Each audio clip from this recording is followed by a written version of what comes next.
Welcome one, welcome all to SimSpeed TV this lovely Monday night. It's stock car time. The Oceanic Stock Car Association Championship Series coming to Michigan Speedway for the third round of the 2026 championship. Our first real super speedway of the season, which should produce some very interesting draft battles and a couple of aerodynamic foibles that the drivers are going to have to try and navigate. Bringing it to you live here on YouTube, Facebook, Twitch, and Kick here on SimSpeed TV. It is myself, Reese Gardner, with Dan Yeaman alongside me in the comms box. Third round of the championship, Dan, and we are at quite the venue here. Sister track to the former Auto Club Speedway. This is a big, wide super speedway, 3.2 Ks in length. And it's quite the nice schedule that we've got coming up, going to Indianapolis next week, followed by the flat-banked New Hampshire. Yes, thank you, Reese. And whilst it's not meant to be my night to be on broadcast, good to be back with you once again here tonight for the first of our 2-mile speedways here on the calendar. In fact, though, looking at our regular season races, the only one that's going to be of the 2-mile variety. Of course, Indianapolis, Daytona, 2.5-mile super speedways, and then, as you said, New Hampshire, going back to the short course and that super flat oval we talked about, and that's just the next couple of races and some bigger ones to talk about as part of the full season schedule. Indeed, that was the regular season we were just looking at. Now the playoff schedule. After the 21st of September, we move into the playoffs. Indianapolis Raceway Park, Lucas Oil Raceway, Las Vegas, Charlotte, Phoenix, Talladega, Martinsville, and Homestead. A who's who of great American ovals to bring us to that close of the championship. And speaking of, we do have our point standings ready to think about. The top 10 in the championship, of course, first up. It's been a hotly contested first couple of rounds of the season, but Ethan Winter is the one who is on top at the moment, with Zach Kerr, Willie McClune, and Josh Horton running at your top 4. Wayne Burke sitting there in 5th spot, equal on points with Cody Deeth. It's Willie McClune coming off winning the first round of the championship, and Ethan Winter hitting back at round number 2. It's certainly been a bit of a varied run through the field at every single one of these rounds, so I am looking forward to seeing these standings jostle about by some big swings in the coming rounds, Dan. Yeah, still early days in the season, but nevertheless, drivers starting to make their marks early on here. And that was a top 10, but to be able to have a chance of racing in those playoffs and be eligible to count at the end of the season, it's the top 12 that matter here. And the man who currently officially holds that is Dave Douglas, but he is tied on points with Andrew Dyson. Dyson only had a start at the season opener at Chicagoland to his name, but looks like he'll be back here tonight to get some more points on the board, perhaps try and make his way above that cut line. That's just the one who's closest to it. Down at 20th there, as we saw on screen, it's 13 points separating those drivers from the cut line here, Reece, so it is still going to be anyone's game this early stages. Yeah, absolutely. Lots of potential for thrills and spills, especially considering the format here for today. The first stage will conclude at lap 35. We'll have a brief caution, and then the start of stage 2, which will go up to the end of lap 60. No caution, splitting stages 2 and 3. So if you're wanting to keep your championship hopes alive, you're going to need to get the maximum points possible in all 3 of those stages. It's one thing to cross the checkered flag, but getting those points through the stages equally as important. Drivers, of course, restricted to 5 tire sets for this race. Set they start on, and then 4 additional sets of 4 tires per. It's a pretty old surface, I think, at Michigan Speedway, so I think the tires are going to be put through the ringer somewhat, certainly a bit more than they were last time out at Atlanta Motor Speedway with its very new high grip surface. The drivers, of course, need to make sure they enter their pit stalls correctly, and this being a super speedway, green flag pit stops will be very difficult to slow down from. Yes, mandated entry to the pit lane off turn 3 by the admins tonight, so that's the rule there. Little note there also about the way racing is going to work here tonight. The tri-oval is fair game, but you are responsible if you dip below that white line on the front part of the circuit to make sure you rejoin safely here, Reese. So let's keep that one in mind when we watch the racing out here tonight. The other big thing, you're talking about tyres, it's going to be rough potentially with the track surface. Track temperature also going to play its part tonight, and as a result, we're going to see some very significant variation in tyre wear, also based on aero here too tonight, to make things a little more exciting. Yes, Scott Rankin was talking to us before we went live about just how the aero affects you. If you are driving, at high speed down these straights and through these turns with another car close enough behind you, that car behind you actually makes your car more oversteery because the bubble of air that they push interferes with the air coming off your rear spoiler and makes you lose downforce. Got to keep an eye out for that. Lapping in dirty air as well really puts the ringer on the right rear tire. So clean air running is going to be very important here, but you do need to make sure that there's some proper slipstream as well in front if you want to try and make the fuel last. As we go into the race session, we'll have our grid up in just a few moments. Scott Rankin has jumped in to give us a bit of a chat. Rankin, you were talking to us last week about how the Toyota Supras had a bit of a disadvantage in qualifying at some tracks. Apparently, that disadvantage is no longer the case here at Michigan. You're on pole. Mate, stuck that together. I don't know how we put that one together, but yeah, no, that's a Toyota Supra issue only for the Xfinity cars, only on the Super Speedway packages. We think it might be something to do with the car dragging fractionally somewhere, generating a touch more downforce. The car just isn't quite as fast as straight line, but stuck it together. I think that one was basically put a reasonable lap in and around the point, but that was a case of who could actually stitch the best lap together and least mistakes on that one. Very, very tight qualifying field. Yes, what are you thinking leading from the front here? Obviously, you're going to be the one punching the hole in the air for everybody else, so there's going to be some difficulties with making the fuel tank last here, but are you just going to be going for stage points early on, or are you gearing up for that final stage? Definitely looking for stage points. Stage points are so difficult to come by. If you can net stage points, obviously don't want to destroy the tires. Leading, got to try and look after it. Got to try and stitch it all together. It's just a best of luck. Try and put it all together. So hey, and the only other thing I want to say is Dan Yeaman, make sure stage flies at the end of lap 35 this week, not the start of the stage lap.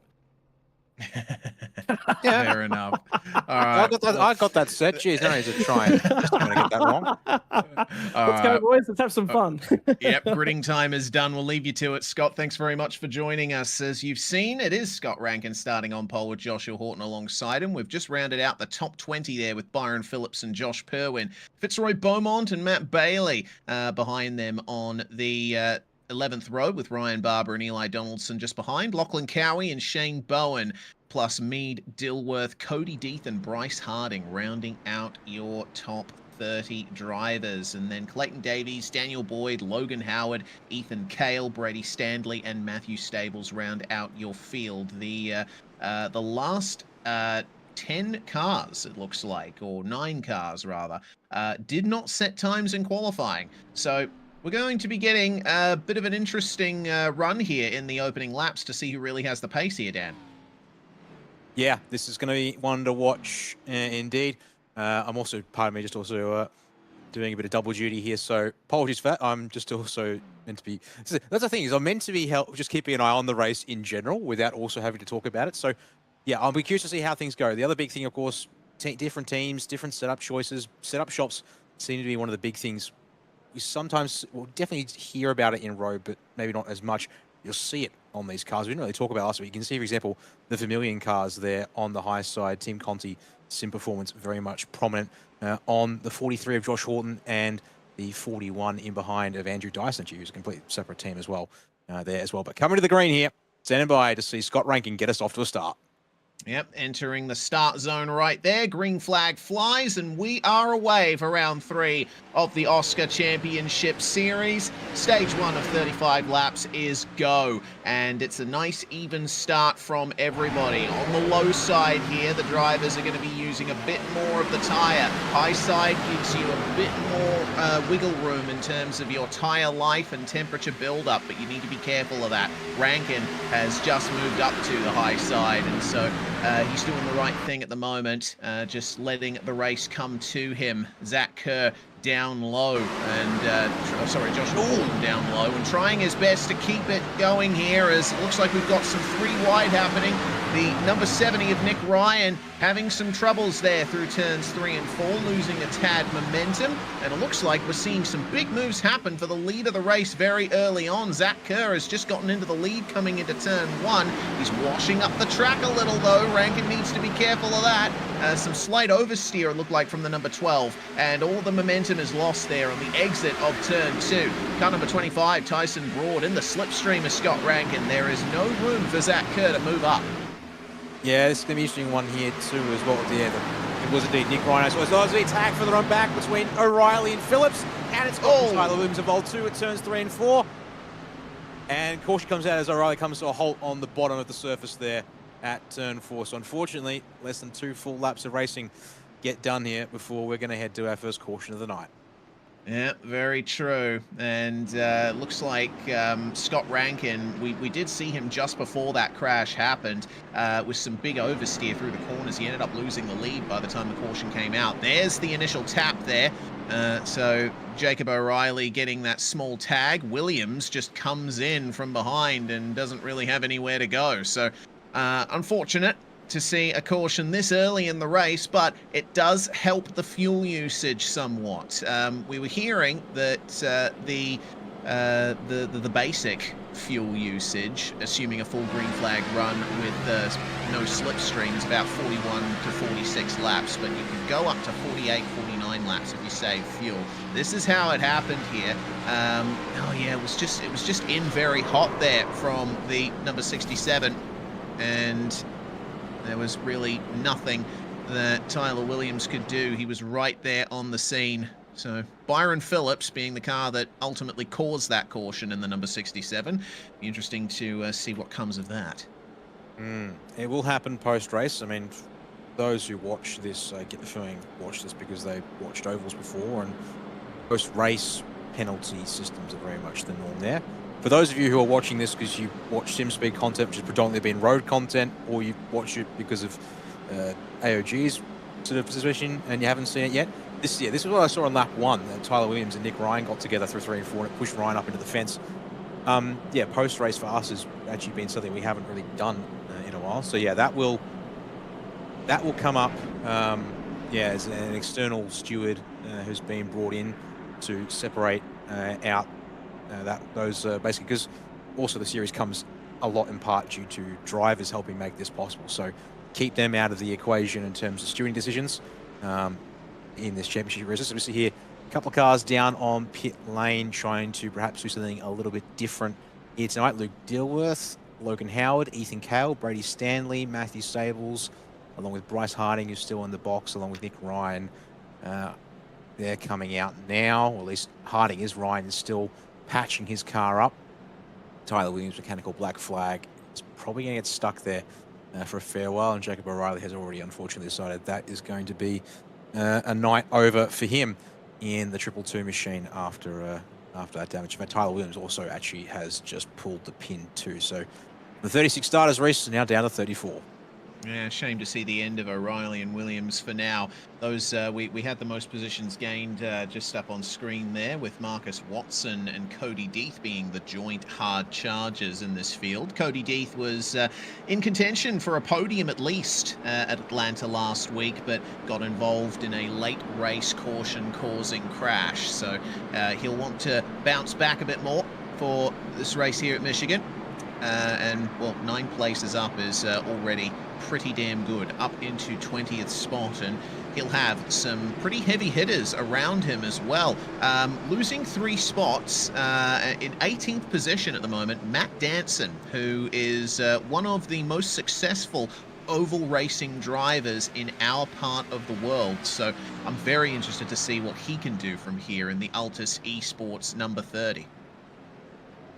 I mean, certainly I'd expect someone like Danson, as you said, long history, and also part of Altus, and despite the significant changes to Altus on the roadside and its effective departure from local international competition, still I believe, has its presence over in America and the oval scene in particular, which Matt was particularly predominant in as well, for good measure.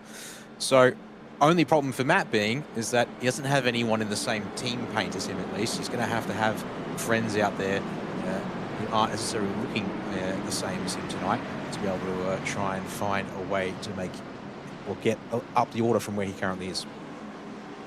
Well, lights are off on the pace car, which means this first portion of the race is about to end. Pace car is about to pull into pit lane as we speak. There it goes, off on the left side.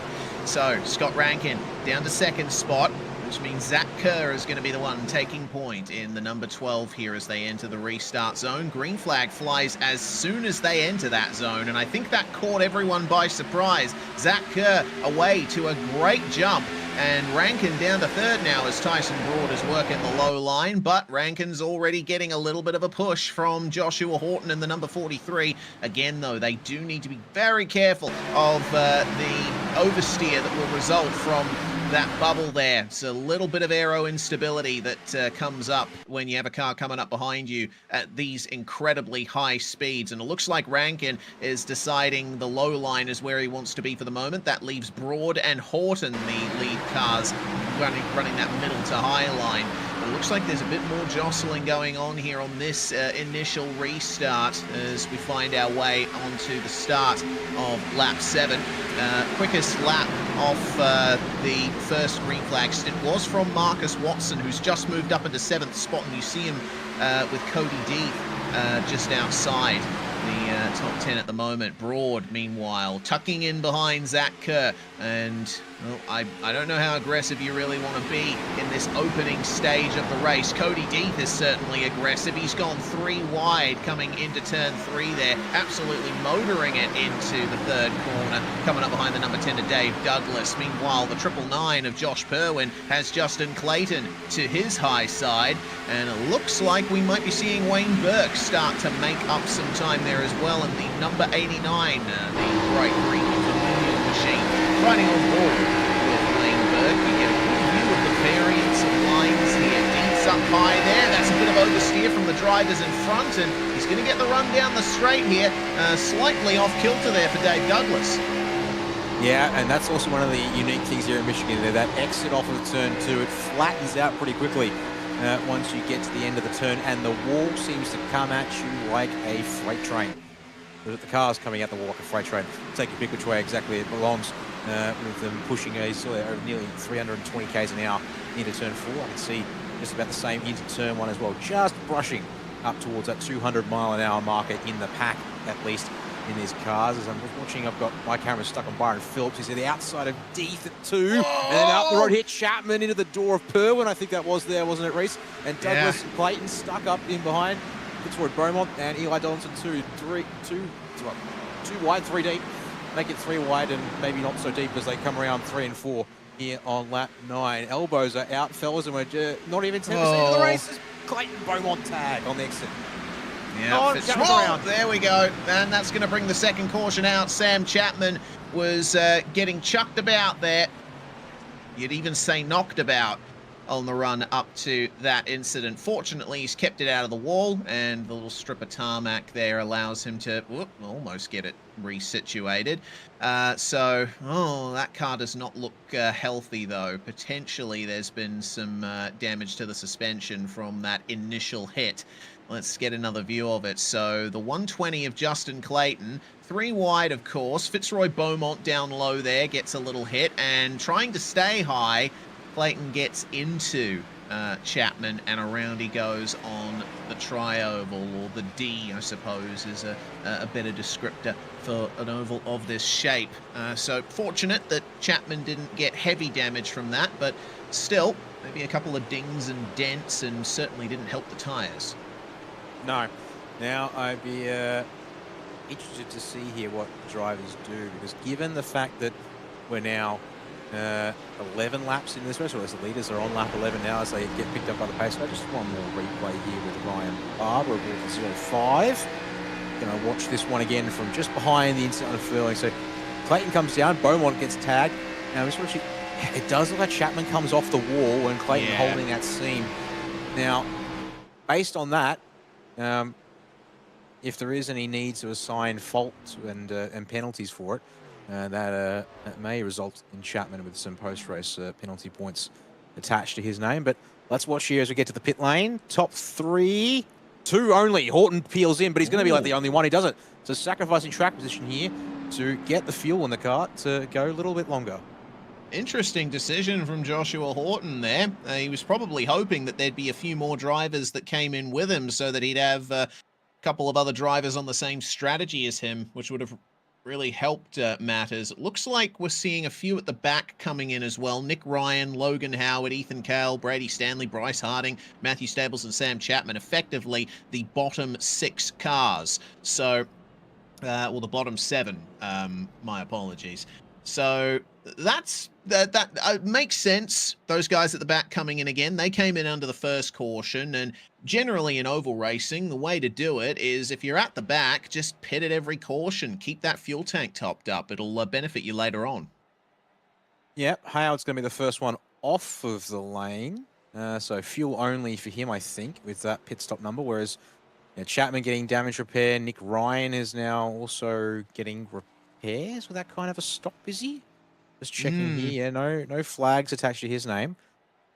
Remember that Nick Ryan... damage from lap 1. Remember Nick Ryan was also in the pits for quite some time under the first caution as well. I think that only half of the damage really was repaired from that initial incident.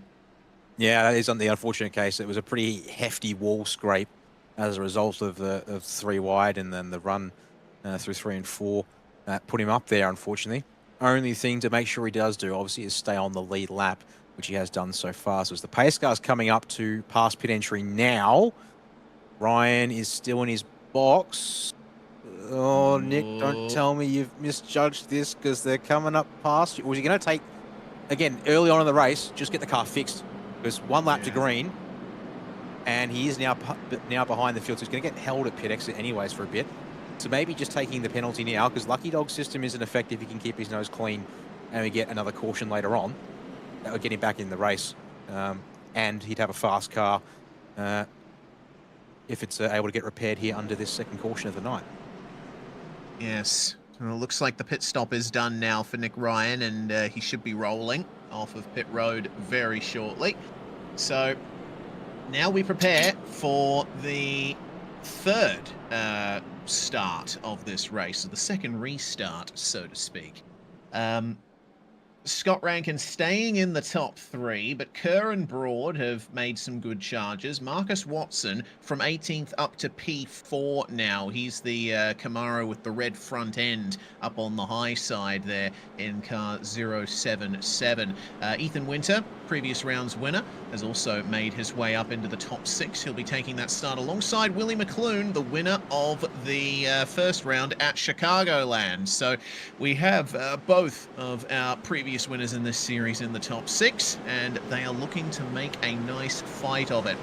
Some other big gainers, well, Cody Deeth is now rounding out the top 10 there. You see him in the Eclipse car just on the 5th row alongside Byron Phillips, who made that contact to start the first caution. Time for the restart then. It looks like Broad's hanging back a little bit. Once again, the green flag flies the moment they hit that restart zone, and I think it's catching everyone out, except for Zach Kerr, obviously. He's managed to get a few car lengths on the rest of them into turn 1, but that gap is going to be erased very quickly as they just try to sort themselves out. Deeth, aggressive as always. He's making it 3 wide. He's carrying so much speed through those corners, and he's actually scraping the wall on the exit there. That's created a bit of drama. That sends the 67 of Byron Phillips down low, but manages to keep it on the straight and narrow. So, yeah, I think Deeth is really one to watch. He's looking fast. So is Burke, but will the tyres do the job? With the way these guys are racing, clearly it feels like they're hunting for maximum positions now to set up for a stage result, if anything else. And get those extra 10 points possibly if they can get all the way up to the lead and be there at the end of lap 35. This is what it's like. Deeth exit at turn 2. There it is.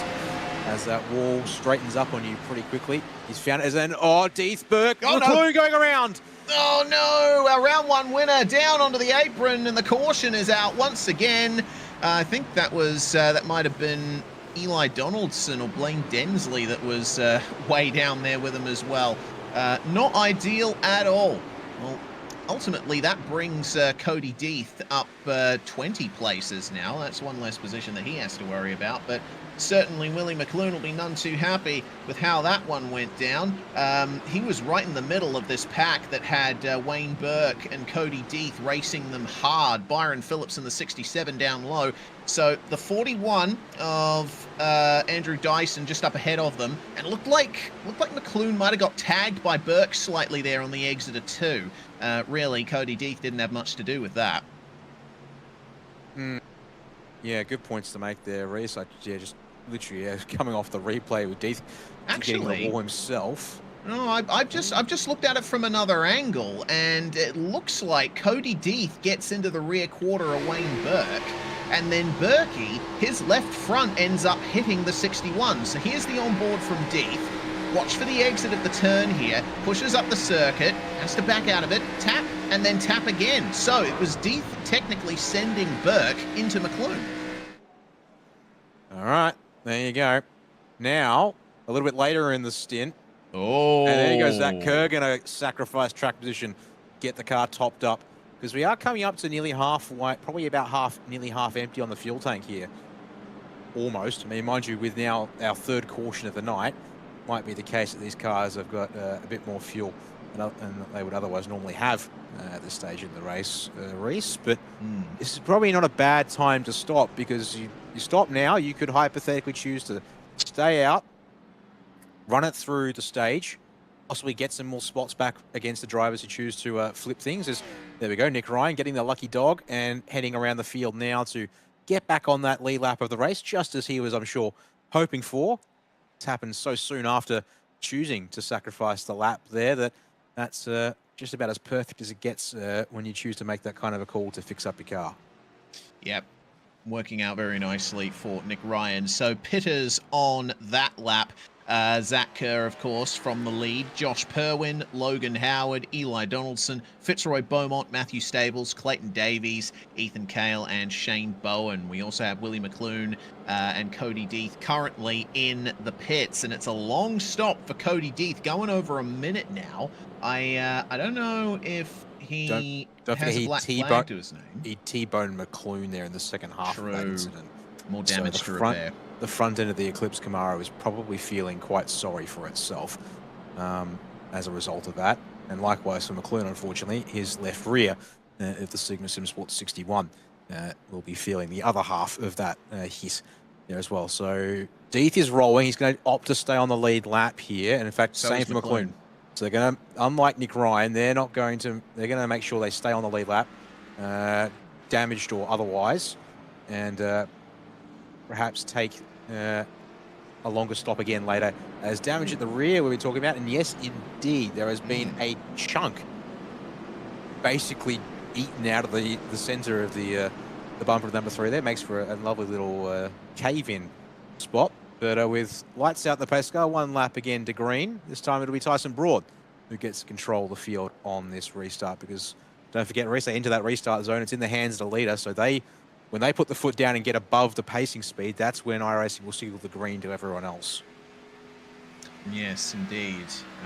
Marcus Watson will join Tyson Broad on the front row. Jay has found the incident that gave Cody Deeth that rear end damage. We'll take a quick look at it here.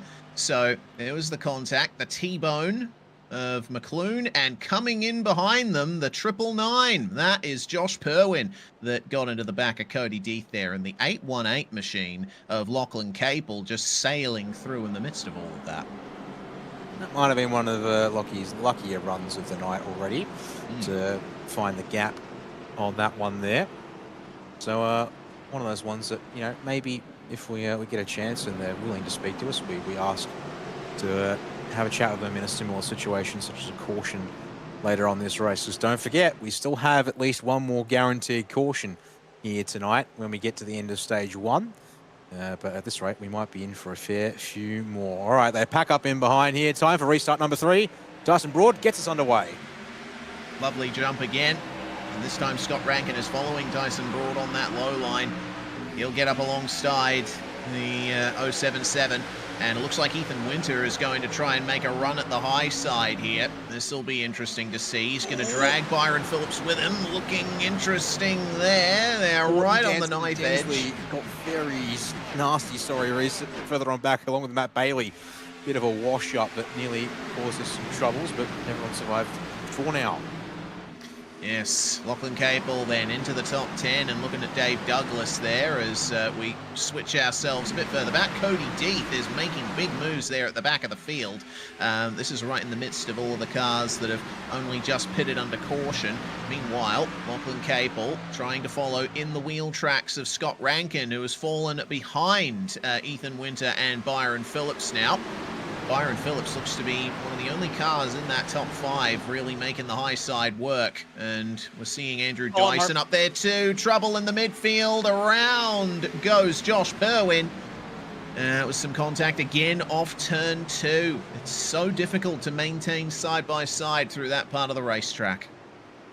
Yeah, another driver getting loose in this pack of cars, and as a result, gets another person who was just minding their own business in this particular instance. Ryan Barber, the 05, was the other car, the car that got loose to trigger that one there. Yeah, and it looked like Ryan Barber got into the wall all by himself at the exit of turn 2. You'll see it here. So Perwin going down low, working those tyres hard, but then Barber gets into the wall, slides into Perwin, and then there's really not much Josh can do. Gets rear-ended by the 19 machine.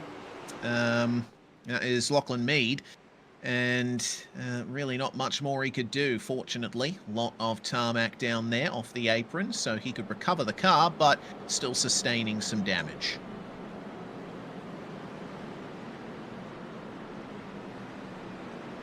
So we'll find our way to a potential interview with either Ethan Winter or Scott Rankin, who we're looking to try and get here under this caution.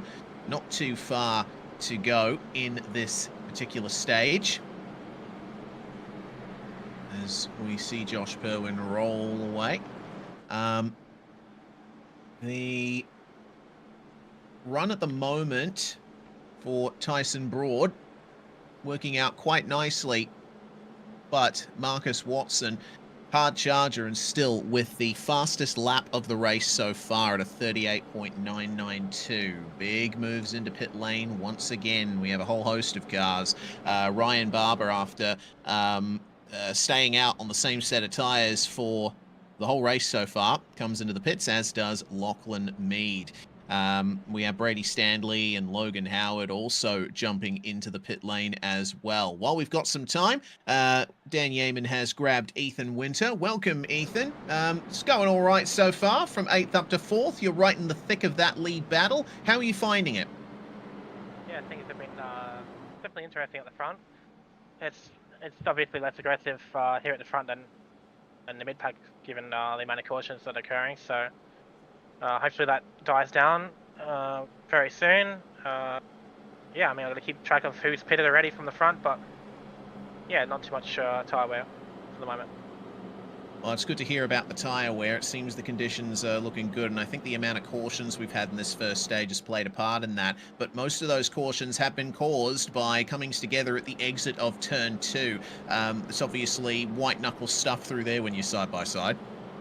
Yeah, it's with the drive model, it can get a bit, the cars can get a bit, uneasy on exits. So, I can understand that in part, but, it's 100 laps this race, and hopefully some people can sort out their issues, and we can, have a long green run. Indeed. Are you and Rankin going to be working together in this next stint here, assuming that the rest of the stage goes caution-free, which it might not? Yeah, I'm trying to work with Scott. It's just hard. It's hard with this. If you get caught on the inside, the outside will just train by you with the strong draft models. So, yeah, work with Scott when I can, and yeah, that's about it. All right, well, we are 1 lap to green now, so we'll let you get back to it, Ethan. Thanks very much for stopping by. Of course. Ethan Winter in car number 39, the most recent race winner of the OSCA Championship Series by AOG.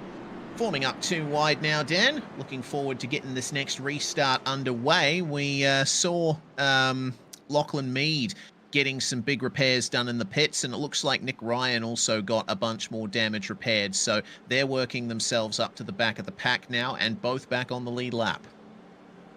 Yeah. Yeah, only drivers now off, well, only driver off the lead lap is Josh Perlin, currently still fixing up his car, the 999. So I guess we'll be waiting to see him try again later on in this one here. So, oh, he's just started rolling. Okay, so he's going to stay a lap down then in that case. You can see they're still not fully repaired, but wants to make sure he's not losing a touch. The biggest problem for him, though, is whilst obviously he'll be able to get up some speed on pit exit here, he's not going to be that far away from the field. And with the pack together on a restart, of course, they'll be able to build more speed than he can by himself. Broad, second time here to lead us to a restart. Waits a little bit longer, though, and it checks the pack up this time. There you go. Okay, much closer start than we've had on the previous couple. But Broad moving up to the high line almost immediately. And oh, Marcus Watson and Byron Phillips rubbing panels into turn 1. Scott Rankin down low, but there's a very tight line down there. It's so difficult to run that low line when you've got so much disturbance from the cars around you. That has allowed Broad to skip away by a few car lengths. And Watson covers Byron Phillips into turn 3. Looks like Ethan Winter is going to try and follow them through there. Scott Rankin's looked pretty comfortable on the low line for the moment. That's where he stayed, but I don't know if he'll move up very soon. Looking a bit further back in the field, Matt Danson and Lachlan Capel swapping positions here as the number 27 of Blaine Densley almost gets loose. Here comes Cody Deeth, who's rocketed his way back up to the top 10 yet again on short runs. Cody Deeth is certainly the man to beat, but goodness me, he is looking mighty aggressive at this stage. Moving down low, Joshua Horton in the number 43. Pitted from the lead, don't forget, a couple of cautions ago. So he's got some big gains to make. Yeah, just saying, speaking of Deeth, I just watched him whilst you were calling the restart there. He absolutely ripped through the field in the middle of 1 and 2. As you said, short run. He's clearly not afraid to use the tires. Horton, Danson, and Dyson squeeze up into 1, and we nearly have Horton around. He hangs onto it, though, on the bottom. Wow, very well held from Mr. Horton there, and manages to stay ahead of Andrew Dyson in the process, but needs to pick up some slipstream here. This is the onboard you were talking about, Dan. Take us through it. Yeah, one of the things is obviously Ethan didn't say when we asked him to chase. Oh, Beaumont's dead in turn 4. Oh, yeah, all right. Out again for the 5th time in 26 laps. All right, looks like we're going to have to queue up another replay then. But yeah, everyone else, I think, at this point now taking things a bit more cautious. Eve goes, there's a gap. You either stay low or stay high, and I'm going right through it. That's crazy. He gained like 8 or 9 positions in a single corner there. Always rely on Cody Deeth to bring out the aggression. We'll get our view of that caution-causing incident very shortly, but far from ideal for many of our main competitors there. It looks like towing back to the pit lane, Wayne Burke, Fitzroy Beaumont, Lachlan Cowie, and Clayton Davies. Luke Dilworth is also in the pit lane, but he came in under his own power, so he'll have a bit less time to wait before repairs start to be done on his car. But it looked like that was a fairly significant incident that took out a good chunk of cars that we were expecting to be right up there. Yeah, I only saw these ones. Beaumont was gone, so it was a good watch here to see into 3 and 4. So Beaumont there, he's on that bottom groove. Oh. That looks like how he comes down to him and then destroys Davies and Dilworth. Barber and Burker's cars skittle through 4. That's a sickening impact, a sickening series of impacts. And we've had some moves into pit lane on live pictures. Marcus Watson, Ethan Winter, and Scott Rankin have jumped into the pits. Lachlan Capel and Willie McClune are in too. Nick Ryan and Ryan Barber also jumping in. Ethan Cale, Logan Howard, and Lachlan Mead bring it in as well. Still a few laps left in the stage. By the time we get to green flag conditions again, the drivers on brand new tyres are going to be ones to watch out for. So makes sense that these guys are jumping in and getting that done while they still can. We're on board with Ryan Barber for this one. The view ahead as the caution incident will happen up in front of him there. Oh, really nothing any of those drivers could do. Fitzroy Beaumont completely out of control after that initial contact and just pirouetting down the racetrack. Yeah, pretty brutal there, the momentum that was carried in those cars up and down the circuit both. So now we're at the point here where drivers opting to flip the stage with this intentional strategy. So, as you said, like Watson, Rankin, Winter, Capel, all doing it here on this pit cycle. So that will see them, I presume, surely here at lap 28. They will now look to make their way back up the order, as well as then restart from the front of the field. But then again, they may also be able to push through, because where are they? Marcus is P19. If we get laps here where we can actually settle in for all 7 of them to get a run, or 6 of them actually at this point, because we're coming up to it. And that's also not excluding the fact that if we get a caution after the end of lap 31, we are going to be in the phase where we call the stage early. So there is that too. Yeah, there's a lot of potential there for some confusion and some drivers to be in maybe a better position than they thought they were going to be. The cautions seem to be coming thick and fast, so we'll have to keep our heads well tuned to what's happening in the midfield. That does seem to be where most of the crashes are happening. And I think Matt Danson in particular is letting his displeasure be known at how often the caution flag is coming out.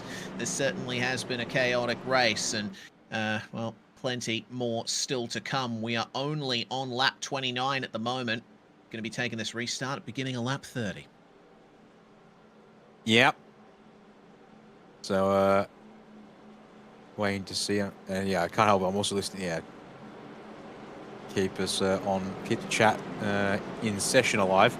Comms are a little bit more free, it seems, at this point now after this many cautions, Reese, as well as the fact that we're pacing at the moment too, so the drivers have a bit more spare time and attention they can dedicate to apparently the radio button amongst each other. So, restart number 5. Can we make it to the stage caution scheduled for the end of lap 35, or are we going early? As early jump for Broad this time, and yep, once again demonstrating the early jump. Oh, no! Matt Bailey and Eli Donaldson down on the apron, onto the green, onto the grass, the caution coming out immediately. Hearing from Jay that Donaldson may have missed a gear on that restart. He's towed back to pit lane. Nothing more to be done from that. But yeah, looked like a significant lack of momentum. We got to remember that these are the well, formerly Xfinity, the O'Reilly Auto Parts cars, what they are called now, the second division of the NASCAR National Series. These cars on iRacing still using.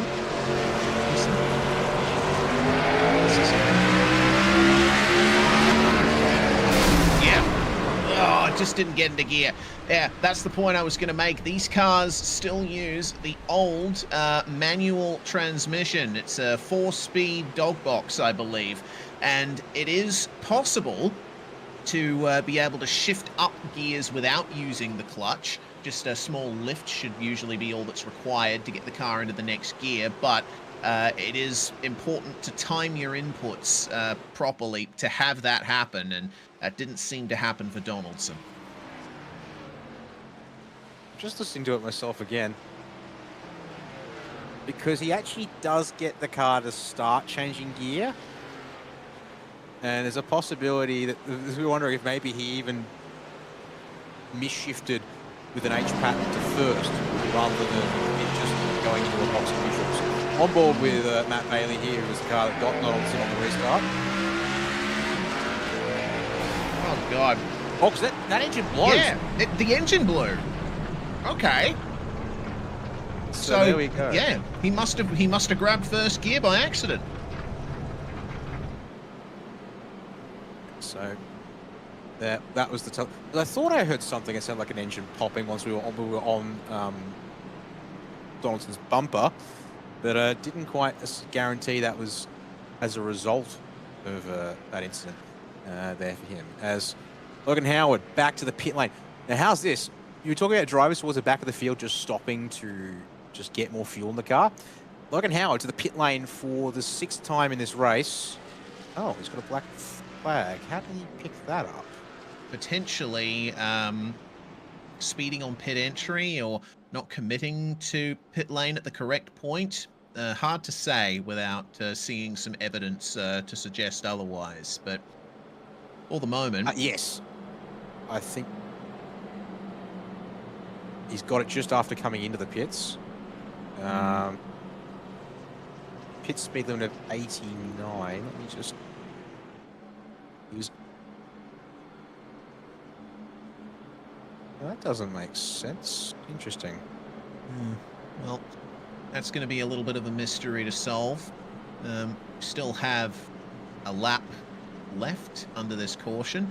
Apparently, he's still at 0 incidents as Logan Howard, according to Jay, so it's definitely not due to any incident limit shenanigans. But lights should come off on the pace car right now, and the drivers will start forming back up in double file. Here's hoping that we can get a green flag period long enough to take us to the end of this caution. It'll basically be a 2-lap dash at this point. Well, we have at least, for the most part, made it 2 laps. So I would suspect / hope that we can get ourselves a caution finish. It just means that we're going to add another caution to this race after having 6 of them already in this race. So here goes with the pace car pulling off. The question will be, can Broad lead us all the way there? Will it be someone like Zach Kerr to build the high line momentum, or Byron Phillips sitting inside of row 2 should be able to go with Broad and possibly therefore take a jump up the inside of drivers on that outside lane? So questions remain. I'm going to be watching Cody Deeth in particular. He's been very aggressive on the restarts, and I'm expecting more of the same here. And he also has the freshest tyres in the top 10. So we'll see on board here with Cody Deeth for what should be, hopefully, the final restart of the first stage. Up behind the 41 of Andrew Dyson, Joshua Horton on the high side, and the 43 to his right. Entering the restart zone right about now. Tyson Broad accelerates away, green flag flies, and here we go. Double view on board and trackside with Cody Deeth. This is where the heavens may indeed open for him, like the Red Sea parting. He'll play the part of Moses. But it looks like he's clear down low. He's definitely building up some speed down low. That's going to be Blaine Densley and Andrew Dyson around. The caution comes out again. There's cars going everywhere in the mid to back of the field. Tyson Broad and Byron Phillips, really the only cars left from that top group that weren't compromised in some way. Cody Deeth managing to get back up into 4th, but that has unfortunately taken away the race of quite a few drivers. It looks like the number 12, not Logan Howard, the Zach Kerr, my apologies. Yeah, Zach Kerr, goodness me, he was fighting for the lead throughout the whole first stage there, and it's all come to an end for him. It has indeed. So stage results going to be granted based on where they were when the caution flew. So as a result, I can't actually give them to you without spending some time to piece together the replay. But we'll watch the incident here, first of all, as they round turns 1 and 2. Densley and Kerr touch, and then Dyson comes up, and it becomes, well, enough cars out of control. Chapman, Bryce Harding, damage will be picked up in all of that too. Oh, Logan Howard gets tagged at the end of that one, and one other car, I think, was right next to Howard in all of that. I just need to quickly duck off and check with Logan about something, because that black flag of his hasn't gone.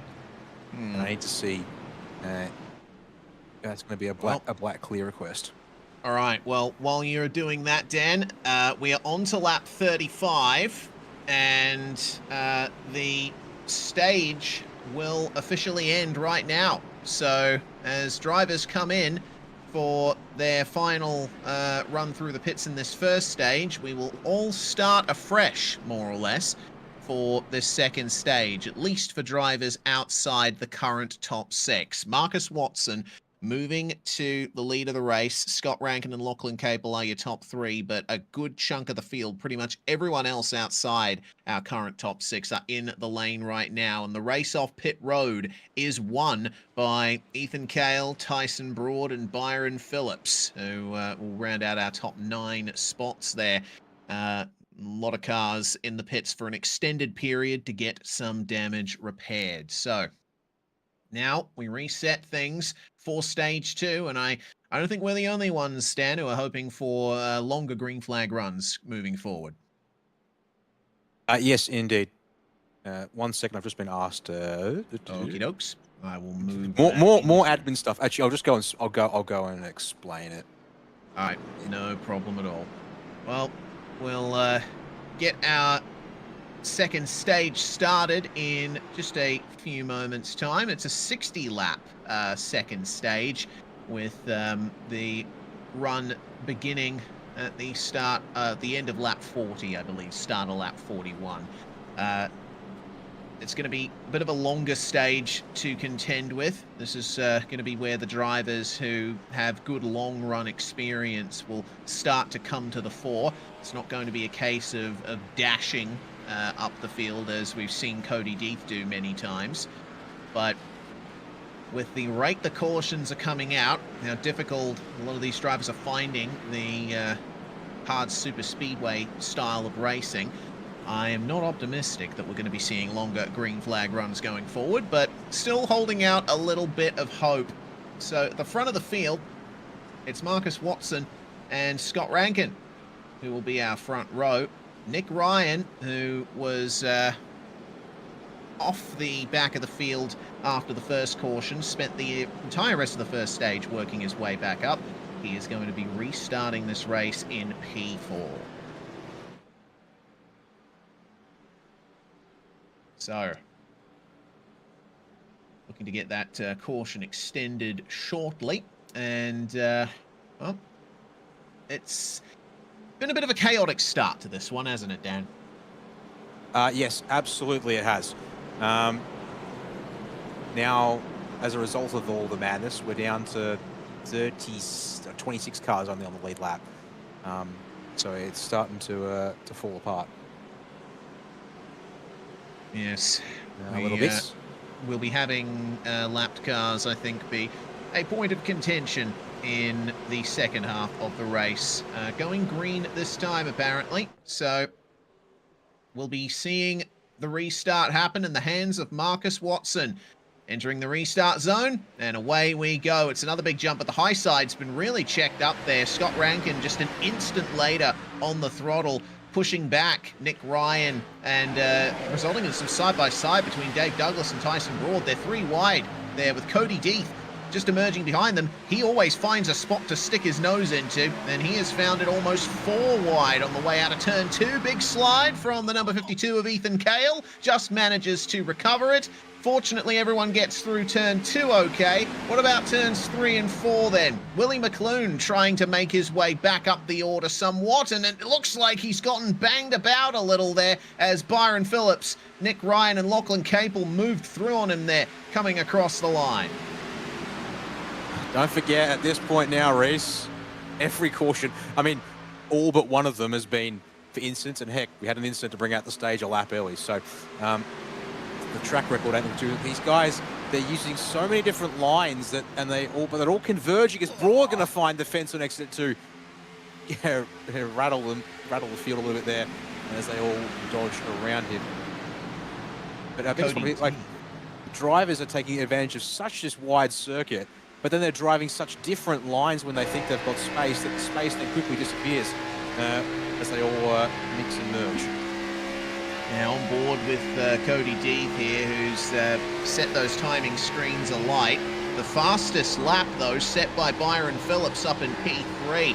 In the slipstream of Scott Rankin and Marcus Watson. Deeth moving a little bit more to the high side now to try and move his way forward. And there's that little slight slide on the exit for Lachlan Capel. which gives Cody Deeth a little bit more of a run down the back stretch. Going low in turns 3 and 4. He's followed very closely by Blaine Densley, but here comes Tyson Broad on the high side. There's a very rapidly closing door up there, though, and he has to back out of it slightly, towing Willie McClune along with him.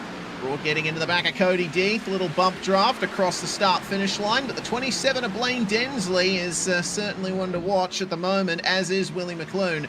Byron Phillips, meanwhile, up in front as these guys are starting to motor up to the back of them. 38.8 from the front of the field. The rest of them running, it looks like Capel and Deeth set 38.8s, 38.9s as well on the previous lap. So it's looking like everyone's sort of equalizing their pace a little as we move forward. Yeah, these first couple of laps, tyres will be fresh, and even with the fuel in the car, what that does is it keeps the bottom, the rear of the car down, nose of the car up off the ground a fraction, and keep them in the, sort of the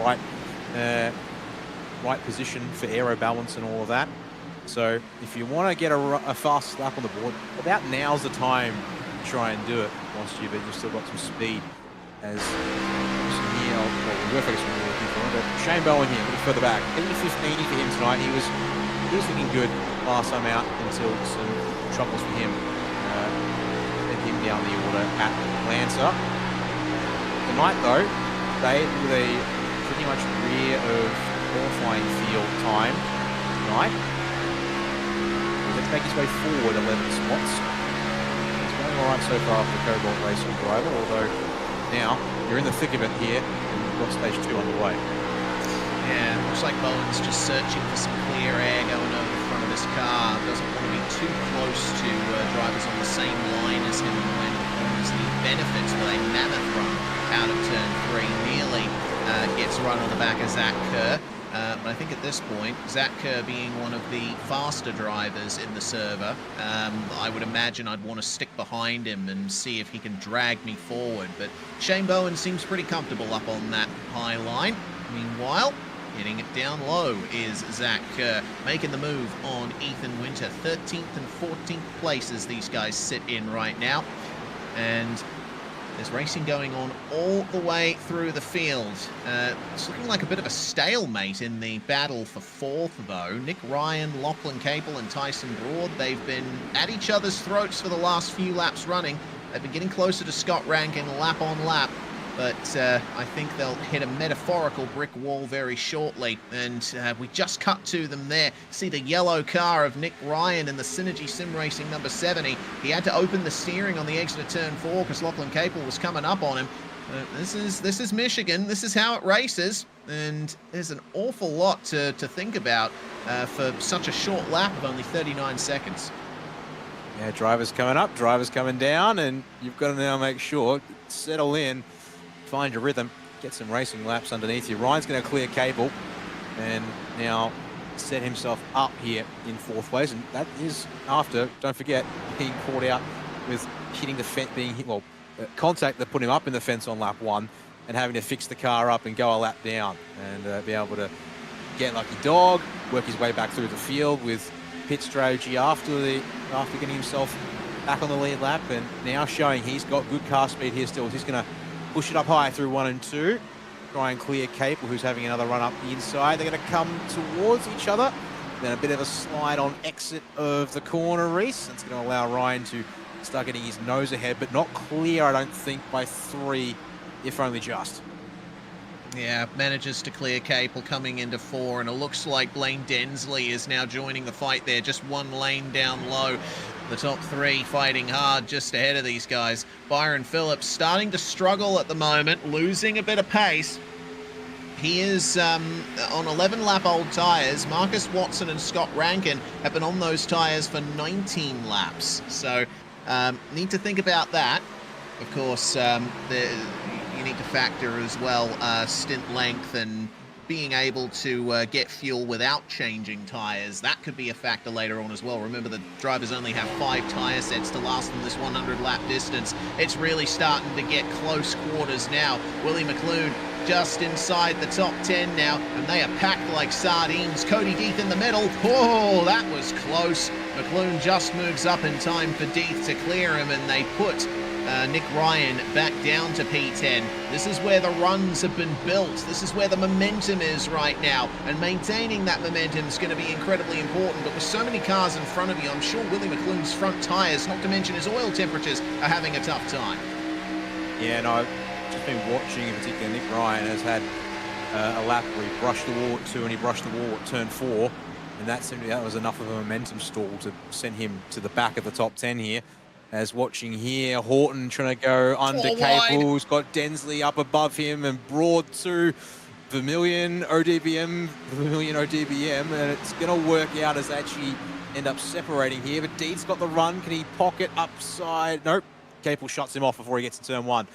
So now drivers, well, we're definitely jostling for track position. It's maybe a little less mad than it was a moment ago as Densley shuts the door, hits the fence note 2, checks the outer line, including Broad, Capel, and Deeth. Oh, Capel just squeezing through. Oh, this is rough. The 43 of Joshua Horton gets underneath, then manages to lead that pack now with Lachlan Capel. Cody Deeth with the run around the outside out of 4, and he's going to try and stick in those wheel tracks of Lachlan Capel here. Lovely stuff. Cody Deeth is now the driver with the most positions gained in the field. Remember, he didn't set a qualifying time. He is up to 5th. As here we go. 11 laps before the end of the stage. Matt Bailey's going to bring it in early, but being told he's picked up a black flag. And yeah, he has definitely picked up. Yeah, he's actually, yeah. And for, oh, you know what's worse, Reese? For Matt Bailey, he was just trying to push the edge of the speed limit. From what I just saw, he was just challenging the speed limit threshold and went a little bit too high for a little bit too long rather than blowing it on entry. Yes, of course, these cars don't have electronic pit speed limiters. Your speed in the pit lane is controlled entirely by your right foot. Keeping an eye on battles further down in the field, Zach Kerr trying to make up places, just dispatching Shane Bowen for 14th place, and now he's up behind, or sort of to the low side of Blaine Densley. Following along in the slipstream of Dave Douglas, who gets underneath Ethan Winter on the way into turn 2. Densley really struggling in the 27 there, up on the high side. Those tyres are gone. Contact and nice save, but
from the 67 up the top.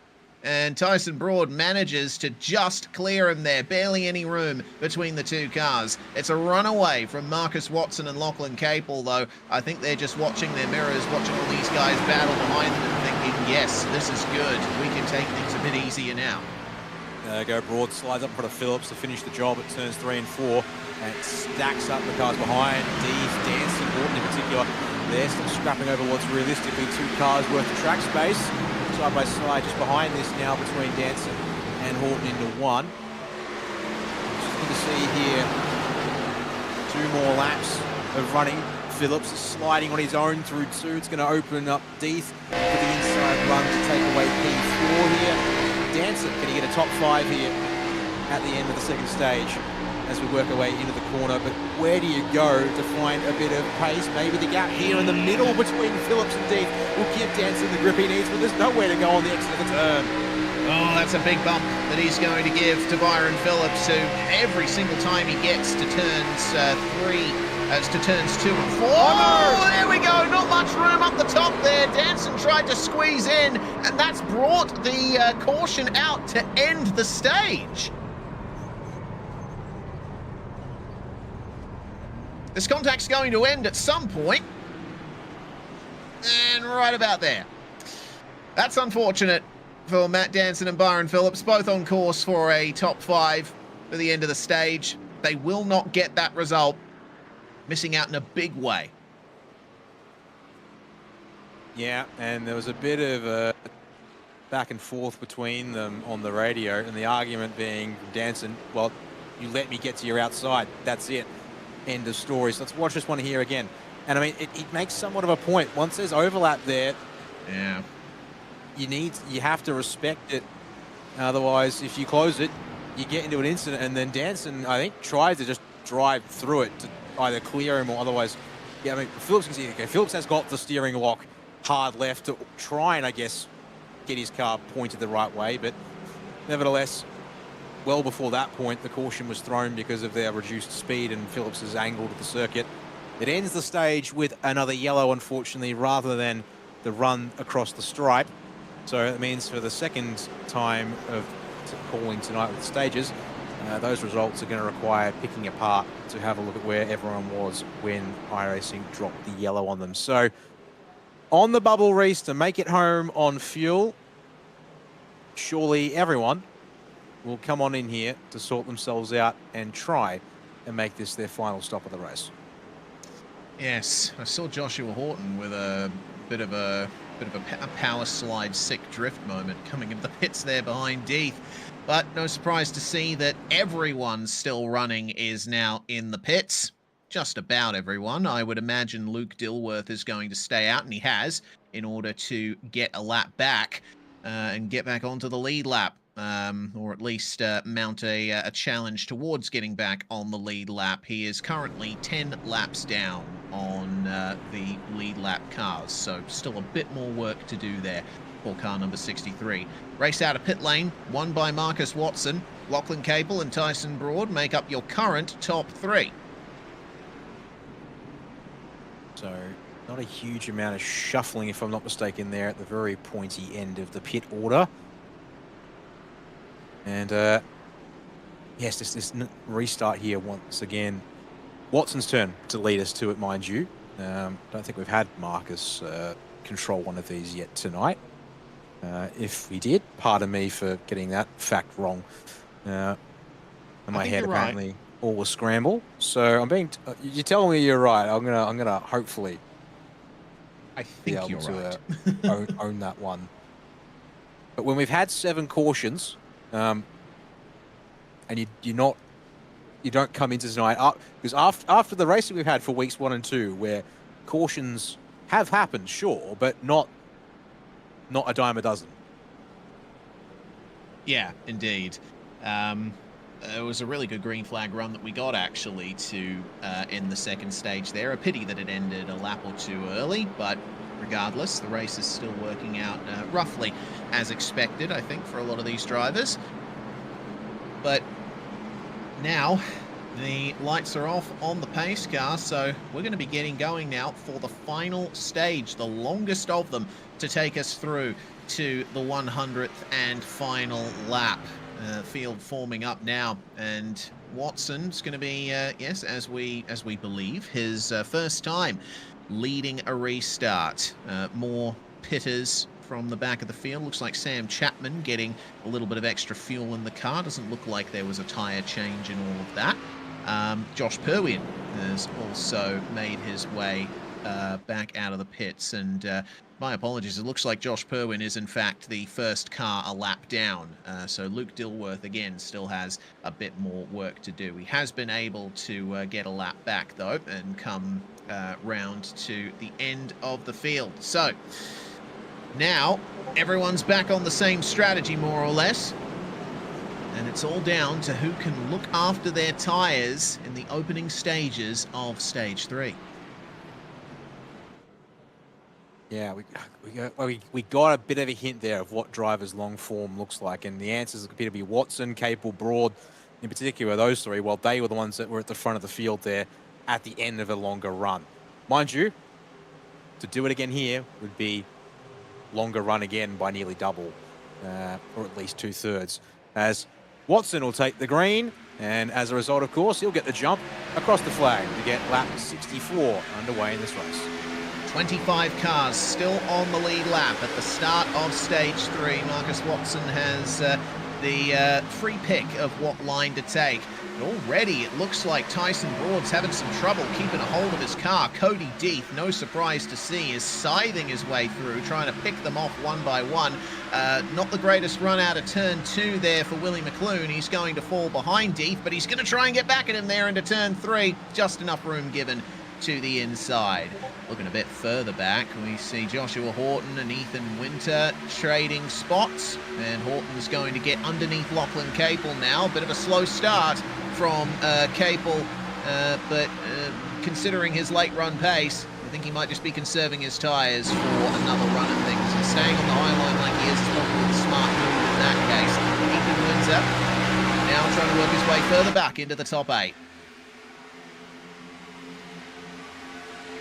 Heard something further on back, but I think that was some perhaps just rushing the wall at turn 2, because no one fell backwards on my side of viewing.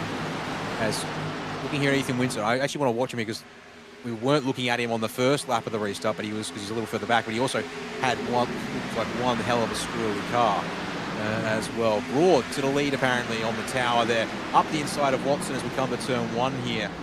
So maybe a bit of a loose car on Cobbler tyres, but on the inside line, it's not going to be contested for now. Watson happy to slot back into second place. So new race leader, well, not new necessarily since the board has had laps left this one tonight. I should say, pardon me. But now looking to try and get some running going is Deeth with 3rd place. It's got Zach Kerr looking. Crossover. A little bit of a brush of the bumpers there, and Deeth is going to lose some momentum, but keep his car going and not get any extra damage despite a slight tap to the wall. So back to P6 now for the Eclipse number 3, and Joshua Horton has done a great job leaping his way forward. He's now up with Willie McClune now. Battle for 4th place as our top 3 are content to run single file for now. That's a high entry for Mr. Horton. Almost forced Willie McClune to back out of it. And back out of it he ultimately has. Further back, Matt Danson, 14th spot for the moment. Up behind the number 10 to Dave Douglas. And apparently having some technical issues on the way through as well. Nick Ryan and Bryce Harding battling just up ahead of them as this pack seems to be slowing each other up a bit, but Danson has broken free of it all. Yeah, so, well, he breaks free, but then, well, he has to be there on circuit 2 to actually work out here as well. Behind him, though, Phillips, Barber, Bowen, Douglas, 2x2. Chapman getting involved as well here as they're making a bit of a diamond pattern now through 4. Oh, here we go. Caution out again. Douglas gets Bowen up on the fence. Chapman as well involved. And it looks like Shane Bowen may have been able to get those repairs done very quickly out of that.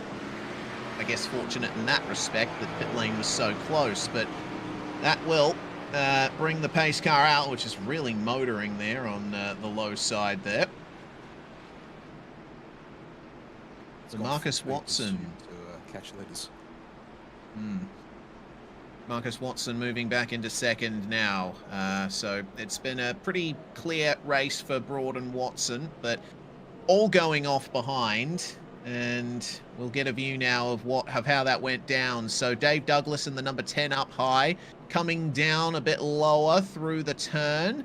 And it looks like the 05 of Ryan Barber just minding his own business down there, but steaming into the corner is Byron Phillips. Already a little slide from Douglas, though, and it was actually a self-error there from Douglas that put him up into the cars up high to bring that out. There's the air pocket in full effect. I was going to say, if we could perhaps get one more on board with Phillips, just to look a little closer at it from behind, that'd be pretty swell. As Cody Deeth is meanwhile here under caution, along with Scott Rankin, they're going to come into the pits early here. Where this is a top, again, it should be a top off on fuel because again, we triggered a caution there right at the end of stage 2. Here's the bumper shot with Phillips. Oh, yeah, and there was no contact there. Being told near no contact. Let me just. Yeah, agreed that I can indeed see there were no incident points earned by Phillips there during that. So that is that bubble of air that we've been hinting at because that was some of the info that was fed to us before the race. In full effect there, loosening the rear of Douglas's car in the middle of the turn right as he's trying to get the car set up for the run on the start-finish stretch. So, seeing it in full effect here, the air bubble that was interfering with the airflow off the rear spoiler of Dave Douglas. I mean, the car's so close together that it almost looked like contact at full speed from a distance, but clearly the aero physics there playing a big part in how that incident went down. So that's what the drivers need to be careful of, especially if they're out on the tires for a long time and that rear ride is starting to wear down. Yeah, I get the feeling everyone at this point in the race has felt it in some capacity. One just hopes at this point now we either don't see as much of it as to cause issues, or the drivers can adapt and overcome. Now, you noted Shane Bell was able to drop into the pits immediately as that caution flew. Well, I think there's a possibility that would have got him in trouble with iRacing for pitting or coming into a closed pit lane. But what it also did for his race was he was our first driver to cross the 17 incident point threshold, which means that he has ended up having to, well, actually still has an outstanding black flag, which actually that might be the penalty for entering a closed pit, because by the time he got down there, the caution flags were out.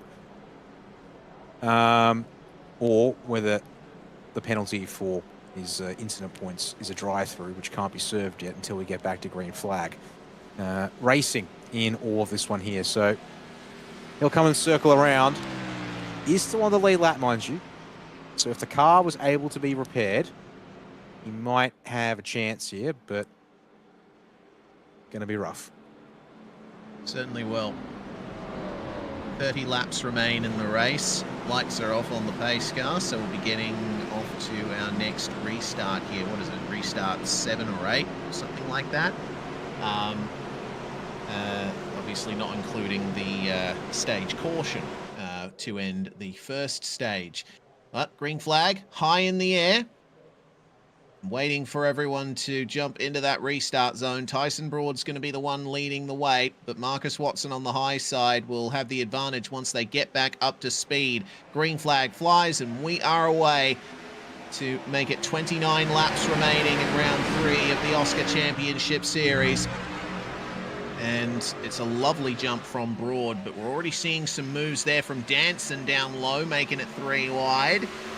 He's looking aggressive in these early stages, but looks like at the moment the winners are the ones who are on that high side and getting the momentum out of the corners. I'm seeing Blaine Densley down there as well. They're almost 4 wide for what is it, 10th place. That's Nick Ryan turned around, and the yellow is out again. Oh, but he's gathered it up. Yeah, they've gathered it up, but the angle that Nick Ryan was at was too much for the sim, and it called the caution flag automatically as a result. Yeah, that appears to be unfortunate because Ryan has saved the car and not come to a stop, but enough of an angle and enough of a drop in speed, that's enough for the system to go, nah. So we're going to watch it here again. So out of turn 2, already a bit dicey with Densley down the bottom, so Danson leaves space. Ryan Harding will go either side on the approach. It was Harding. Harding coming down a little bit there on Nick Ryan. And unfortunately, Danson entering aggressively into turn 3 just wasn't able to alter his line in time.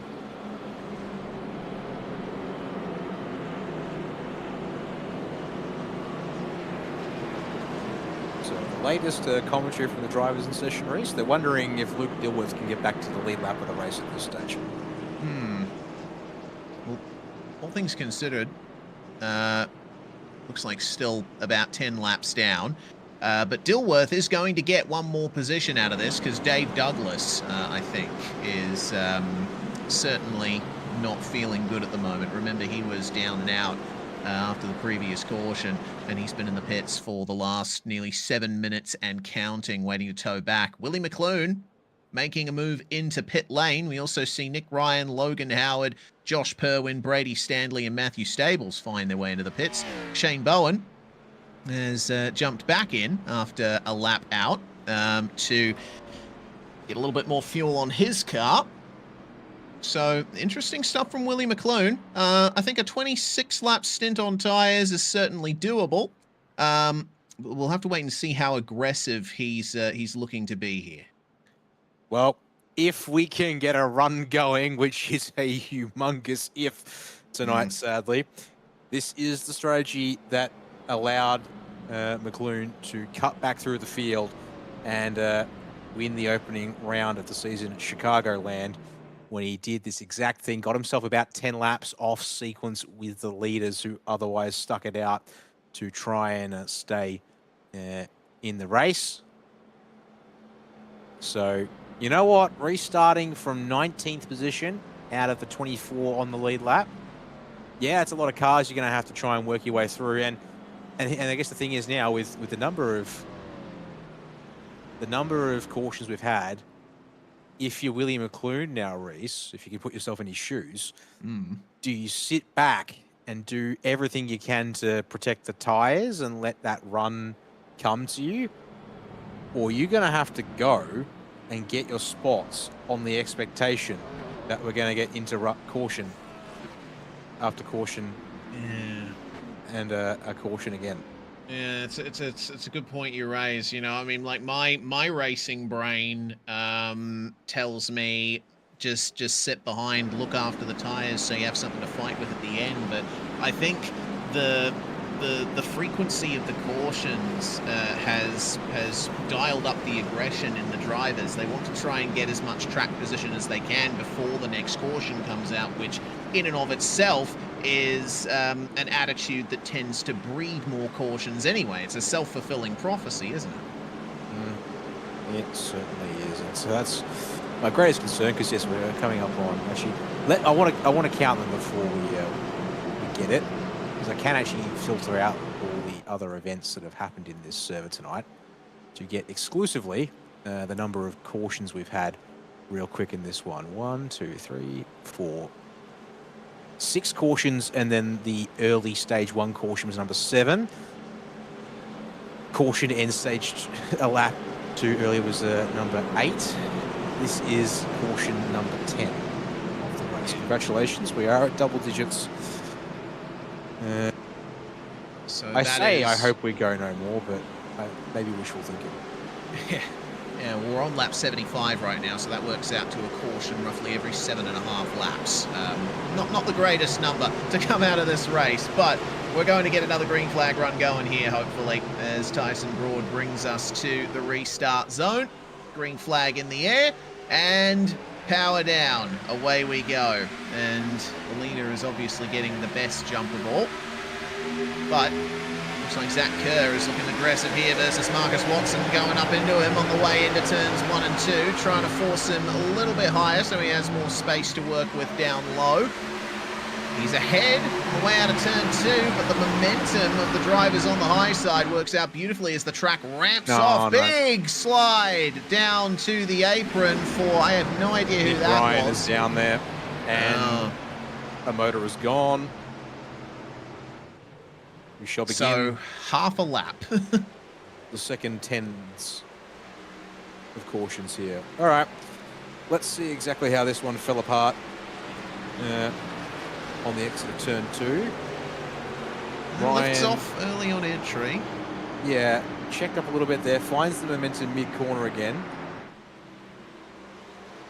Does it himself, and then Perwin's right there, and oh, geez, that's rough. Yeah, that's right in the fuel tank. Yeah, and yeah, the secondary hit on the nose apparently was enough for the engine to say, "I'm done. Get me out of here, boss." Hard times for Nick Ryan. This is Perwin's view of it all. So it's McClune down low up ahead, and yeah, to our right, Ryan, but there he is, just getting into the wall. And well, Perwin got away from that all right. I think there was some. It was mild to slightly heavy contact, but Perwin, I think, still able to roll nicely out of that one. Seeing a move down to pit lane from one of our top 5 or so. But no, that was a fake out from Justin Clayton. Remember that everyone in the top 9, and then Matt Danson and Ryan Barber, plus Lachlan Mead, we can throw him into, they're on 15, 16 laps from their previous pit stop. So we may expect some of them, if another caution comes out soon, to jump into pit lane and try and set themselves up towards the end. Willie McClune, the driver we were looking at to make some big moves, I mean, he didn't really get a chance to get a run going, didn't he? He's still down in 17th place. Yeah, picked up 2 spots, which is 2 spots in half a laps. You know, not terrible progress from the 61, but this is the exact fear, I'm sure, someone in his position. He's not the only one. Deeth and Phillips, 8 laps on their tyres. Rankin Chapman just ahead of him, also 8 laps on their tyres. And same for Kalen Boyd behind McClune. If they don't get the time to make a run, then what good was it trying for the aggressive strategy? Because it just will not work in that obvious case. Yes, so that would otherwise leave the race win battle to be wide open for our top 9 plus Danson and Barber. But we'll see how much more of a run can be made from Cody Deeth and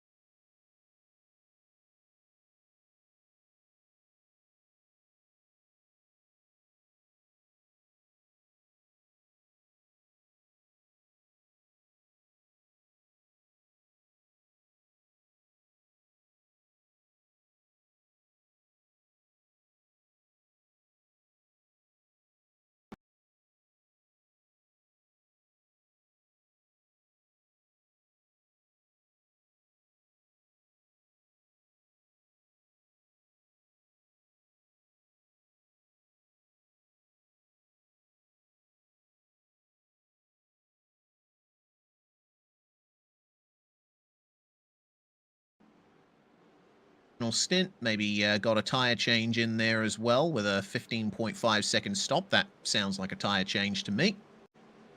So keep an eye out for Bowen if we get a good green flag run going to be working his way up as well. The tyres are rapidly starting to come away from their best for our top 9 drivers here. Broad, Watson, Kerr, Horton, Clayton, Harding, Capel, Densley, and Winter. So run to the restart zone now. Pace car will drop down low as soon as that yellow line at the bottom turns white. And the run into pit lane for our generic iRacing sedan.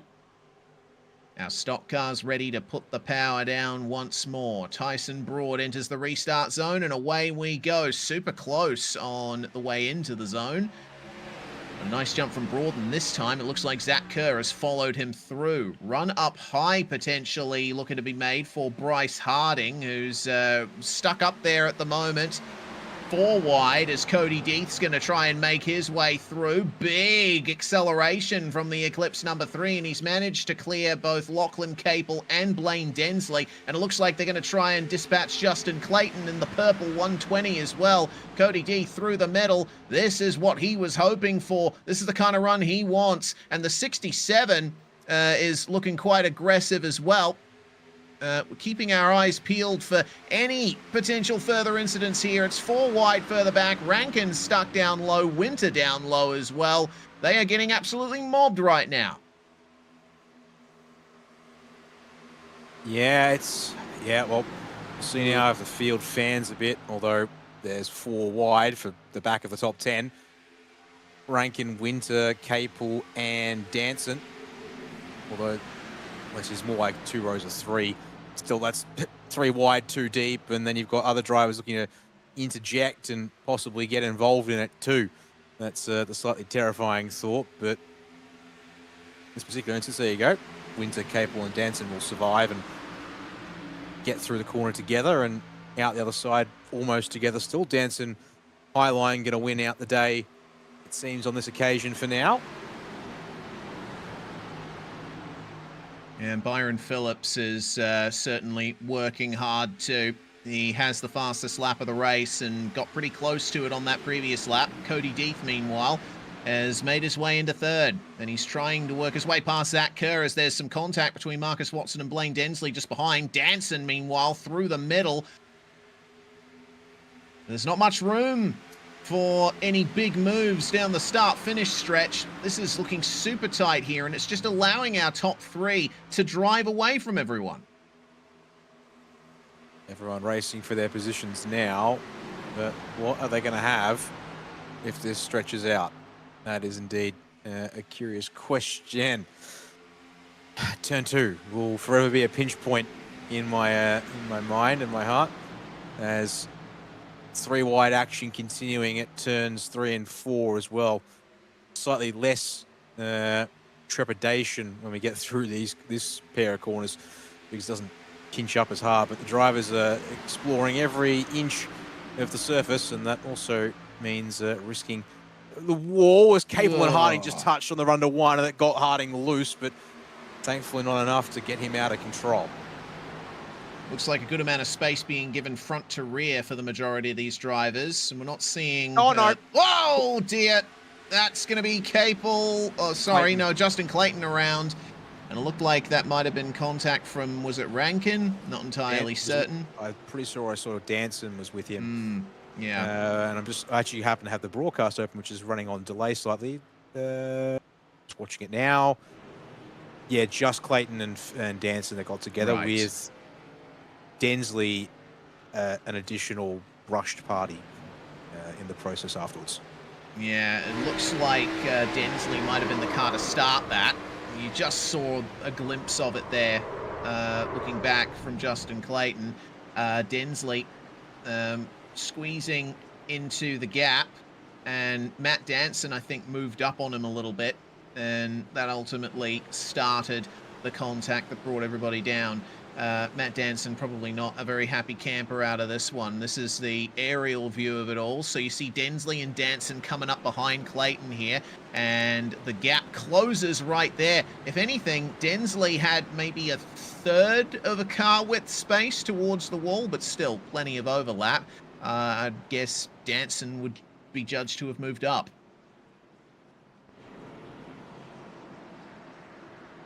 Yeah, well, we get to leave that one to the steward to piece together afterwards. I'm sure they'll be delighted to have to review 12 cautions worth of incidents, at least. As here we go. 17, or sorry, it's going to be 16 to go as across the line now. And Boss said she's 16 now, will be 15 here in a second. The field is going to split the strategy here for the most part. 24 laps. I presume they've got, most of them have at least here a set of tyres, maybe two still in the bank. But Brady Standley is going to opt to say, no, my tyres might be good enough still, and take track position, but I surely here, even with the number of cautions that we've seen tonight, he will struggle to protect that place on circuit.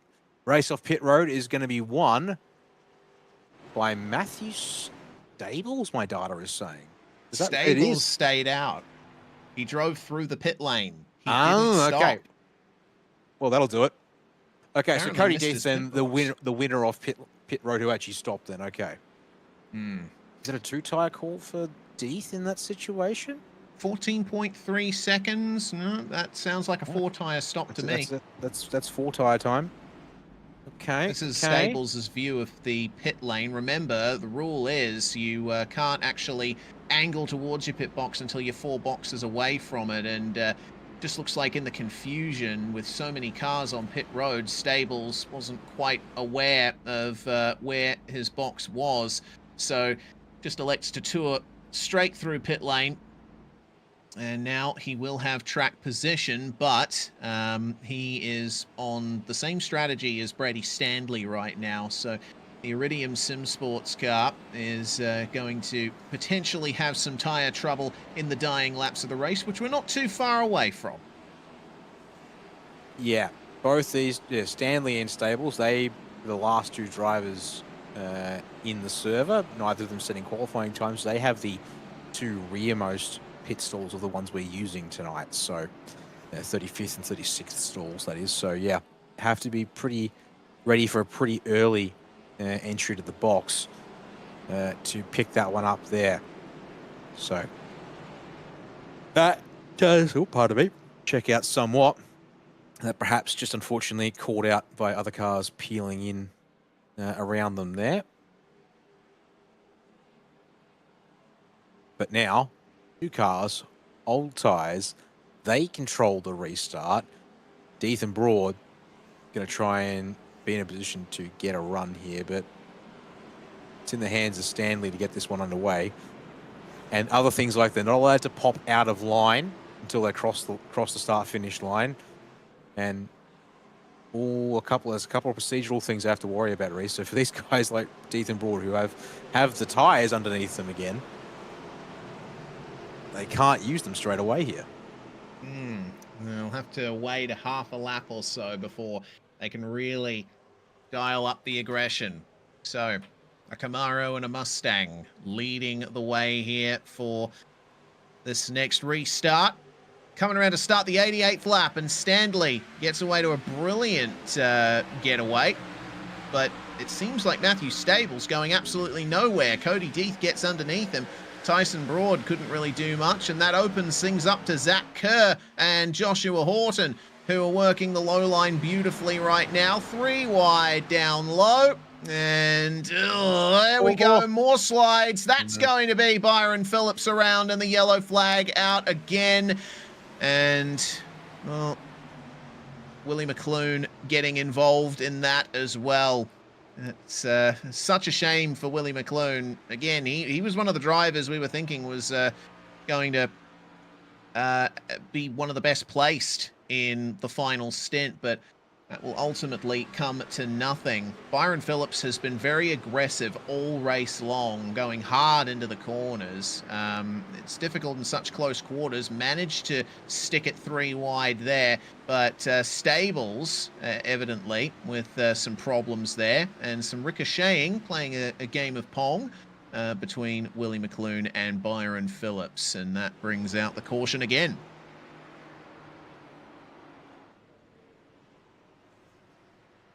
Yep, number 12. Unfortunately, can't try and count them all. Well, Stanley gets a stay of execution. So in a sense, the old tyre strat is going to technically work for a couple laps longer here. Yeah, what was fascinating there on that restart, whilst we were watching it, Stables, yeah, I don't know what it was about the launch there was pretty rough for him. Broad actually committed to trying to give him a push. I think Tyson will have learned his lesson there. He can't afford to do that on the next restart here. Now he's dropped from P4 back to P5 or 6, depending on exactly.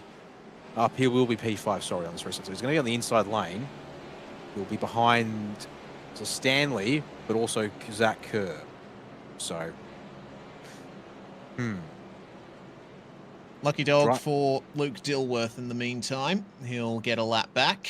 Willie McClune and Byron Phillips managed to both make it to the pit lane under their own power as well. So no telling how long they'll actually be in pit lane. It did look like some fairly heavy contact between them, but I don't think either of them got into the wall that hard.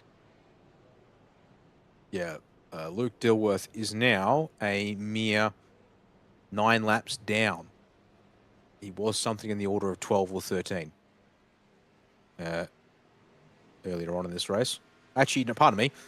The field is on lap 90. He's just starting lap 83. So actually, it's actually now 7 laps down. Well, I take that back. So I think, unfortunately for him, we're running out of laps to do cautions. Yeah, I think at most 2 cautions worth of laps remain. So yeah, and call it 2 lucky dogs. So he could get back to 5, and we've been reminded overtime does exist if the caution flies at the. Yeah, dude. Yeah, look, that's indeed a possibility. But I'd rather not envision it with the way things are going here at the moment. Yep, things have been dragging on a little bit. Usually, well, from my experience, we could expect to be wrapped up with a race by the time we're half past the hour, but we're already approaching 10 minutes past that. So let's see if we get a green flag run of 9 laps to end this race. Cody Deeth on the outside of the front row with Brady Stanley. Now, the only car in our top 4 that, in our top 5, sorry, no, top 4, that did not change tyres at the last stop. Matthew Stables is still there in P5, so he could still be on course for a top 10 finish if he plays his cards right. Needs to make sure that he works the high side properly, though, and doesn't get into it too hard with anyone. But there's going to be so many drivers super aggressive behind. Definitely going to be keeping an eye on Marcus Watson, who spent some laps leading this race. Scott Rankin and Ethan Winter, they're still back there in, just inside and outside the top 10. So look for them to potentially be making moves here as well. I think, well, I mean, it basically is a sprint now, and that's what the drivers are going to be treating this as. And that's the thing, right? We've eliminated pretty much the tyre strategy, give or take. The matter of who's got better tyres underneath them now. But the fact that pretty much everyone, yeah, with the exception of Stables and that mistake when he came into the pits, everyone from Deeth down to Justin Clayton in 22nd is on the same tyre life here. This is purely down to can you survive the madness and pick your way through. As here we go, restart number 12 underway, and Deeth is going to contest on the outside. He gets a very even jump relative to what... Oh, we went down low. No, Ethan Winter getting back on track. Big slide there. There was some heavy contact, and look at the low line run from Zach Kerr. They're 3 wide for the lead, and Zach Kerr gets into second spot. Joshua Horton getting the run on the high line as well. Tyson Broad's in there as they're wrecking at the back. Bowen and Phillips together on the exit 2 from what I picked up. And that's going to be the end of Byron Phillips's race. Unfortunately, Alt F4 is the solution to that problem for the number 67. And now we'll sit and wait for another few laps. But crucially, Cody Deeth and Zach Kerr plus Joshua Horton, all getting by Brady Stanley under that very brief green flag period. All right, so let's have a look here. We'll have Ethan Winter first up because we saw the aftermath, but so Dansley into rank and therefore as a result down into Winter. So that was right. But yeah, now you need to watch here Shane Bowen and then Byron Phillips, who rips around the high side of Justin Clayton. The gap closes on him at the exit of 2, and once again causes a caution-inducing incident. And Phillips's engine gone, as well as his removal from the server. That'll be the end of that. Yes, and we indeed. Rack him up again. That we do. 13th caution. 13th restart coming up in a couple of laps' time. No one can... Oh, hang on. One person coming into the pits. That's Stables. He's decided that, well, maybe those tyres have given all they can. And potentially he'll be hoping for some overtime to make use of the new set of tyres that he is presently putting on his car. Bowen is in pit lane as well. He managed to make it back under his own power. So that's going to equalize a little bit more the top 20 cars. We're hearing from Jay that according to his count, there are still 6 cars out there that have an extra set of tires to use. But I would think that if you're in that top 20, you are not coming in to change tires unless you're maybe Brady Stanley. And I think we're now past the point where pitting is a good idea if you needed to. It's like on the one hand, tires obviously give you that immediate pace advantage, but also pretty much everyone here, they're not really doing racing laps. These tires, yeah, they're not pristine, but they're not 8 laps raced. There may be a lap or 3 raced, and the rest has been pacing around. It's just the question of Stanley's stuff here, yeah. And what's going to be left underneath him here. Sounds like Joshua Horton is revving the guts out of that engine. He's trying to get some extra engine temperature into the car, I think, for some better runs down the straights. Generally, if the car is running too cool, then straight line speed suffers. But you don't want to be doing that too much. These engines are definitely used to running at high RPM for extended periods of time. But we'll see if that ends up being a good call for Joshua Horton. As coming out of the pits just ahead of them is Shane Bowen. He's managed to get those repairs done, and he is still on the lead lap. So worth pointing out there that Shane Bowen could be a factor at the back of the field, along with Matthew Stables. We'll see how far they can make it into the top 20. 1 lap to go under this caution. We'll be going green again, hopefully for the final time.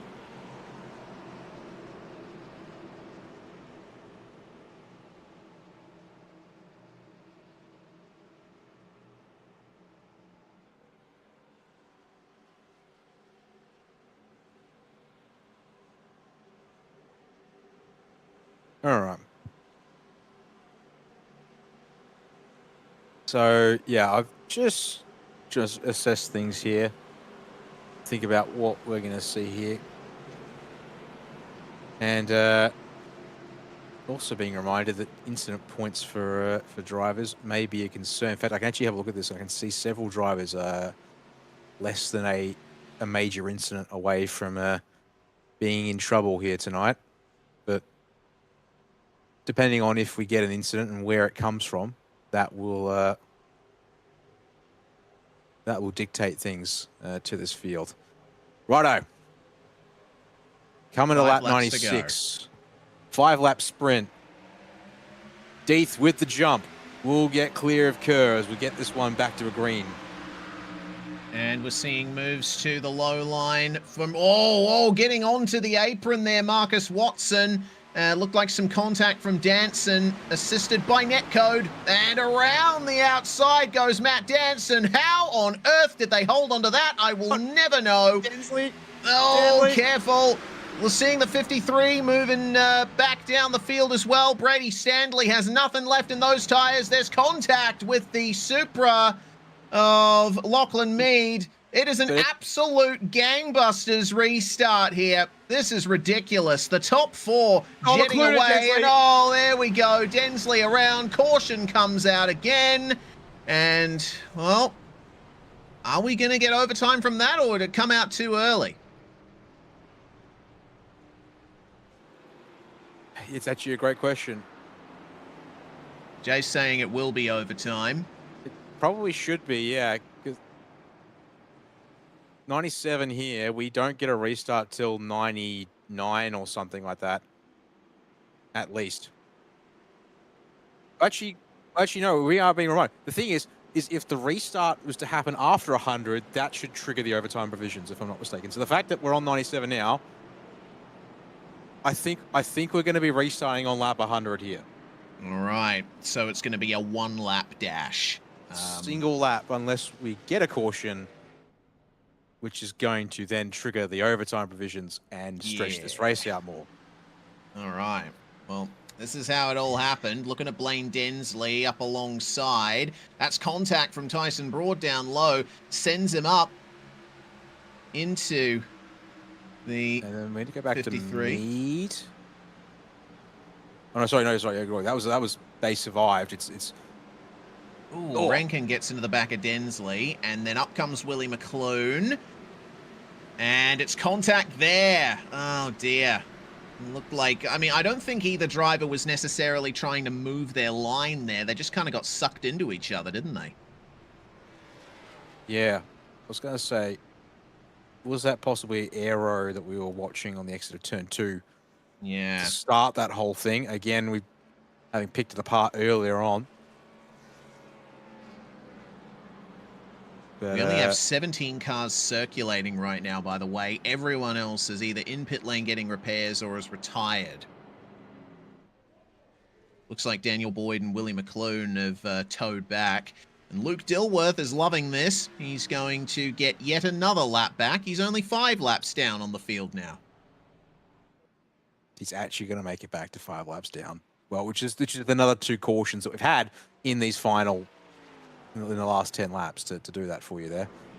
So, yeah, just has to circulate around and you'll pick up points at this point. We are actually, no, I don't want to draw attention to it. I need to wait and see if the fact stays true, but because the incident counts for most people, well, there's a decent number who are on single digits, Reese. I mean, for example, you've got Zach Kerr, Marcus Watson, Justin Clayton, Rankin, all circulating and all still on 4X. Even got, is it just Horton? Yeah, Josh Horton and Ethan Cale lead lap. They're both on 2X each. Yeah. Yep, lights are out the pace car. Never mind. Overtime will kick in to give us a GWC for at least this one. Okay. Right. First of 3. Cool. Let's get things going then. And see who will come out on top here. Round 3 of the Oceanic Stock Car Association Championship Series. It's been a hard fight up through the field from Cody Deeth. Starting 29th with no qualifying time to his name. He was, I think, considering the circumstances of the race, Cody Deeth has played it really well. He's driven cleanly. He's been aggressive, but he hasn't been overly so, I think. He hasn't really been getting into anyone. And he's made great use of the fresh tires in those very short green flag dashes that we've seen over the course of this race. And even through the longer green flag stint to end the second stage, he had great pace and was just maintaining his position nicely. It's going to be between Deeth and Kerr for the front row, with Horton and Broad right behind them. Matt Danson, somehow, in spite of all of the incidents that he's been involved in over the course of this race, still rounding out your top 6 as the pace car comes in. Overtime officially begins. And the green flag will fly momentarily. The Eclipse number 3 Camaro brings us to the restart zone, and that's a nice jump. A couple of drivers were tempted to move, and they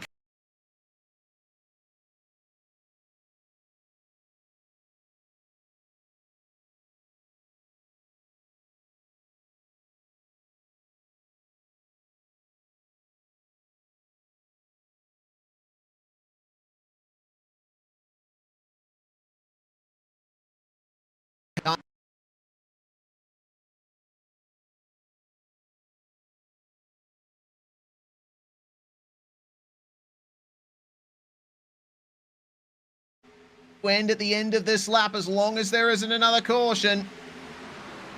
And here we go. Deeth protecting the inside line. But Zach Kerr around the outside and to the bottom for Marcus Watson. Doesn't work. They almost went 4 wide there with Horton right in the middle of it all. And Deeth will lead out of turn 2 as we find our way down the back stretch. Cars coming together in the background. Run to the checkered, 3 wide for 5th place and 4th place as well. Contact, and Tyson Broad's going to be sent around. So will Joshua Horton, but the green flag stays out, and the run to the line comes for Cody Deeth, who will be crowned the race winner of round 3 of the OSCA Championship Series here at Michigan. Zach Kerr and Marcus Watson are your podium. Lachlan Capel and Bryce Harding rounding out your top 5. An impressive run from Harding as well, up 25 positions in the end. Yeah. Oh, my goodness. That was a while. Yeah, well, that's to say, an ordeal.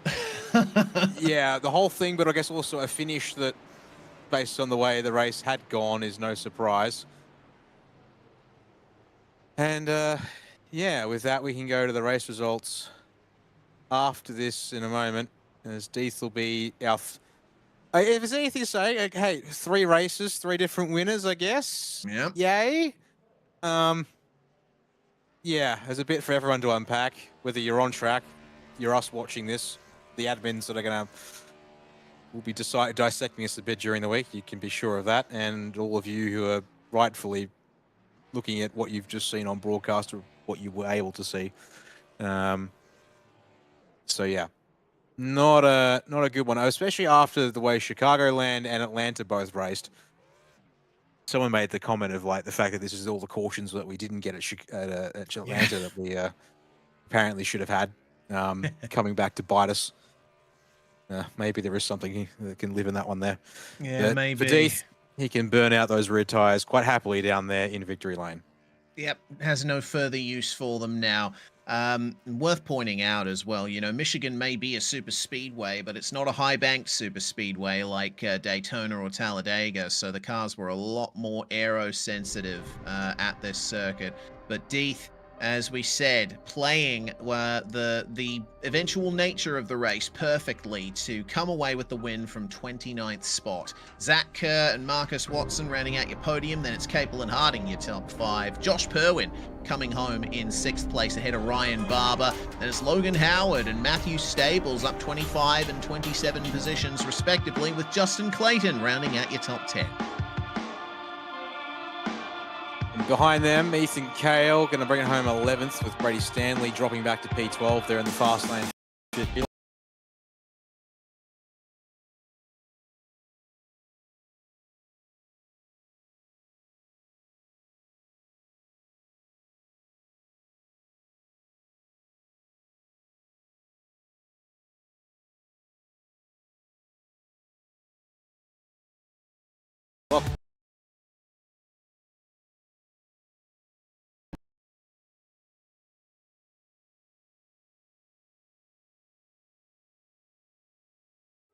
Pit lane, but still classified ahead of Luke Dilworth, who managed to gain a bunch of laps back in the later stages under caution.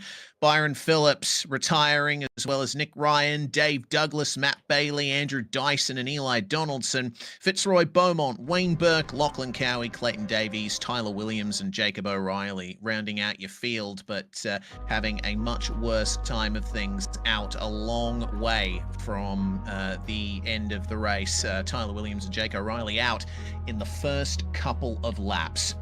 Well, that brings us now to driver interviews. And the first man we can drag in is, of course, Cody Deeth. Well, no qualifying time for you today, Cody, but ultimately that didn't matter. It seems like the short burst nature of those green flag periods really suited your racing style. You were right in it. Yeah, made a good decision in the last half of the race to take tyres when no one else did. So, gave me some track position, which I didn't have at the start. Yeah, it definitely helped to get back to the front, and yeah, managed to play the cautions right and take home the win. It was certainly rough on the exit of turn 2 at times, a real pinch point. Michigan is quite a tough track to race, it turns out. Maybe a super speedway, but that lower banking compared to its compatriots in Daytona, Talladega, etc., really brings a bit more of a technical challenge to driving a lap around here. Yeah, just yeah, it does tighten up quite a lot on the exit there, and also with the aero wash and how the aero works on these cars now makes it quite difficult to predict it because you don't know if you're going to get understeer or the thing's going to lose the rear. So you don't really know coming out of the corner what it's going to do. Well, we're going to another big oval next week, but it's probably the most unique one on the schedule. Indianapolis, 4 distinct corners and reasonably low banking for a stock car track. I'm not sure how much IndyCar experience you have, Cody, but you might be drawing on it a little for next week's race. Yeah, it's going to be a fun one. Actually requires bit of braking and turning, so it's going to be fun. Not really sure how it's going to go, but I'm sure we'll turn up with the best we got. So see what happens. Absolutely. Is there anyone you want to thank before we let you go, Cody? Yeah, shout out to the boys at Eclipse. Obviously, they love getting around the oval a bit. Shout out to Core Temp Air Conditioning, Luther Drive Performance, and Bowler Media, and 5-6 Sim Coaching. Cody Deeth there, race winner at Michigan. Congratulations. We'll see you next week. Cheers, boys. Have a good one. And bringing in now our second place finisher, Dan, I understand you've got Zach Kerr. Yeah, we do have him here now to have a chat about that one tonight. Unlike Cody, Zach, you were able to stay up the front pretty much the entire race. Strong car for yourself and for Million by the looks of things. But unfortunately, not really a chance to let it run long apart from one chance to get over 20 laps in a stint here tonight. Yeah, bit disappointing with I think the way the driving stands were the whole race. Definitely would have loved a green flag run or an even green flag stops because I feel like we probably had one of the better cars on a long run, but I just never had a chance to make it work. And on that front, I guess, yeah, I mean, long run pace is something that you need to obviously keep in your back pocket. But I guess, was there something the car was missing on the shorter runs tonight, given drivers like Cody able to really cut through, or was it a case of just you're trying to protect your car in case there's a chance of a long run, given you had strong position pretty much all night for yourself, for example? You kind of just set the car up one or the other in a way, so one's always going to be stronger than the other. Again, pit stops and stuff, you can adjust to make it the best you can. But I think the main thing was just having the clean air at the end for Cody was honestly key. I just had Josh and a few others behind me on that last restart through 1 and 2 that would just aero grief my rear end, and it just I just had no drive off the corner to be able to have a go at the end. I think actually on that point, I think if I could sort of pick on that one more time, I guess tonight feels like the first time we've really seen how much a car's up behind you really affect your own car. I guess for those who don't know what it's like to have that kind of balance change and an effect from the aero, can you sort of describe it to those of us those who are watching along here tonight and what that feels like for you behind in the driver's seat? I mean, being Michigan, it's like one of the highest speed tracks through the corners, so the car produces the most amount of dirty air it can. So being behind someone, the car just tends to understeer, which you're relying on putting your nose like a left front out or a right front peaked, so you get some clean air on the car to be able to let it turn. And then if you have someone behind you, it's just creating the wake over the rear end of the car that makes it very loose, and it just stalls your drive off the corner and makes you very loose. Yeah, interesting. Again, yeah, makes sense that certainly if you're the trailing car, you get the understeer. But I guess for those who don't really know what it feels like to have be the leading car and feel the aero effects as well. Well, Indianapolis next week, another super speedway format, but very different type of circuit coming our way for that race. Any thoughts on what it's going to be like a week out at this stage? It's definitely more of a driver track. Involves braking and everything, so will definitely be more driver dependent. But with how bad the draft is with this car, it's honestly going to be probably a lot of the same as what it was tonight. Well, hopefully the aero components perhaps are the bits that will stay the same, not so much other parts of the evening. But well done again to you, Zach. Anyone you want to give thanks or shout-outs to before we let you go? Big thanks to Fury Global for sponsoring the car. Big thanks to all the Vermilion guys, Vortex with our partnership, Team Conti Sim Performance for all our setups, Lewis, Great Head Online Coaching, Ben Faulkner Media, Paceworld Fund, Blaine from 27 Designs for all our paint schemes, and all you guys for the broadcast and everything. Well, there we are. Zach Kerr, second place tonight here from Michigan in the Vermilion number 12. And the last man we'll speak to tonight is the driver who came home third. And Reese, hand to you to chat with Marcus Watson here. Yeah, good drive, Marcus. Up from 18th to 3rd. You emerged as a contender in the latter half of the race. It must have been difficult to get through that long spate of cautions we had in stage 1, though. Yeah, hey guys, thanks for having me. Yeah, it was a incredible race, a boring one for parts, but yeah, right at the end there, I thought we had a good shot to win. Kept getting shuffled back on those restarts towards the end there, but where it mattered, we were up there and just not quite the top step, but I'll take third any day of the week, that's for sure. Absolutely. I recall your big dive to the inside at the start of the final lap. Turned out to be exactly the right spot to be, because the big incident that gave you that gap happened right behind you. So that must have felt like a lucky escape. Yeah, it was. I mean, it was my plan from the restart. I wanted to try and get down the inside there, but for me, I was just throughout the race playing with the lanes, seeing what worked best for me. Like that was my, I think, third or second ever oval NASCAR race. So there was a lot of learning for me, and still, even though we got a third place, still going from that race, there'll be a lot of learning lessons taken away. But I was just trying to put my car in the right spot, see where the momentums were, and try and find people who I might have got along with better than others. Because with a lot of teammates going on in the series that there is, it's quite hard being on my lonesome trying to find friends. Yeah, I can imagine. Well, we'll see how things go for you at Indianapolis next week. Another very different circuit that we go to. Is there anyone that you want to thank before we let you go?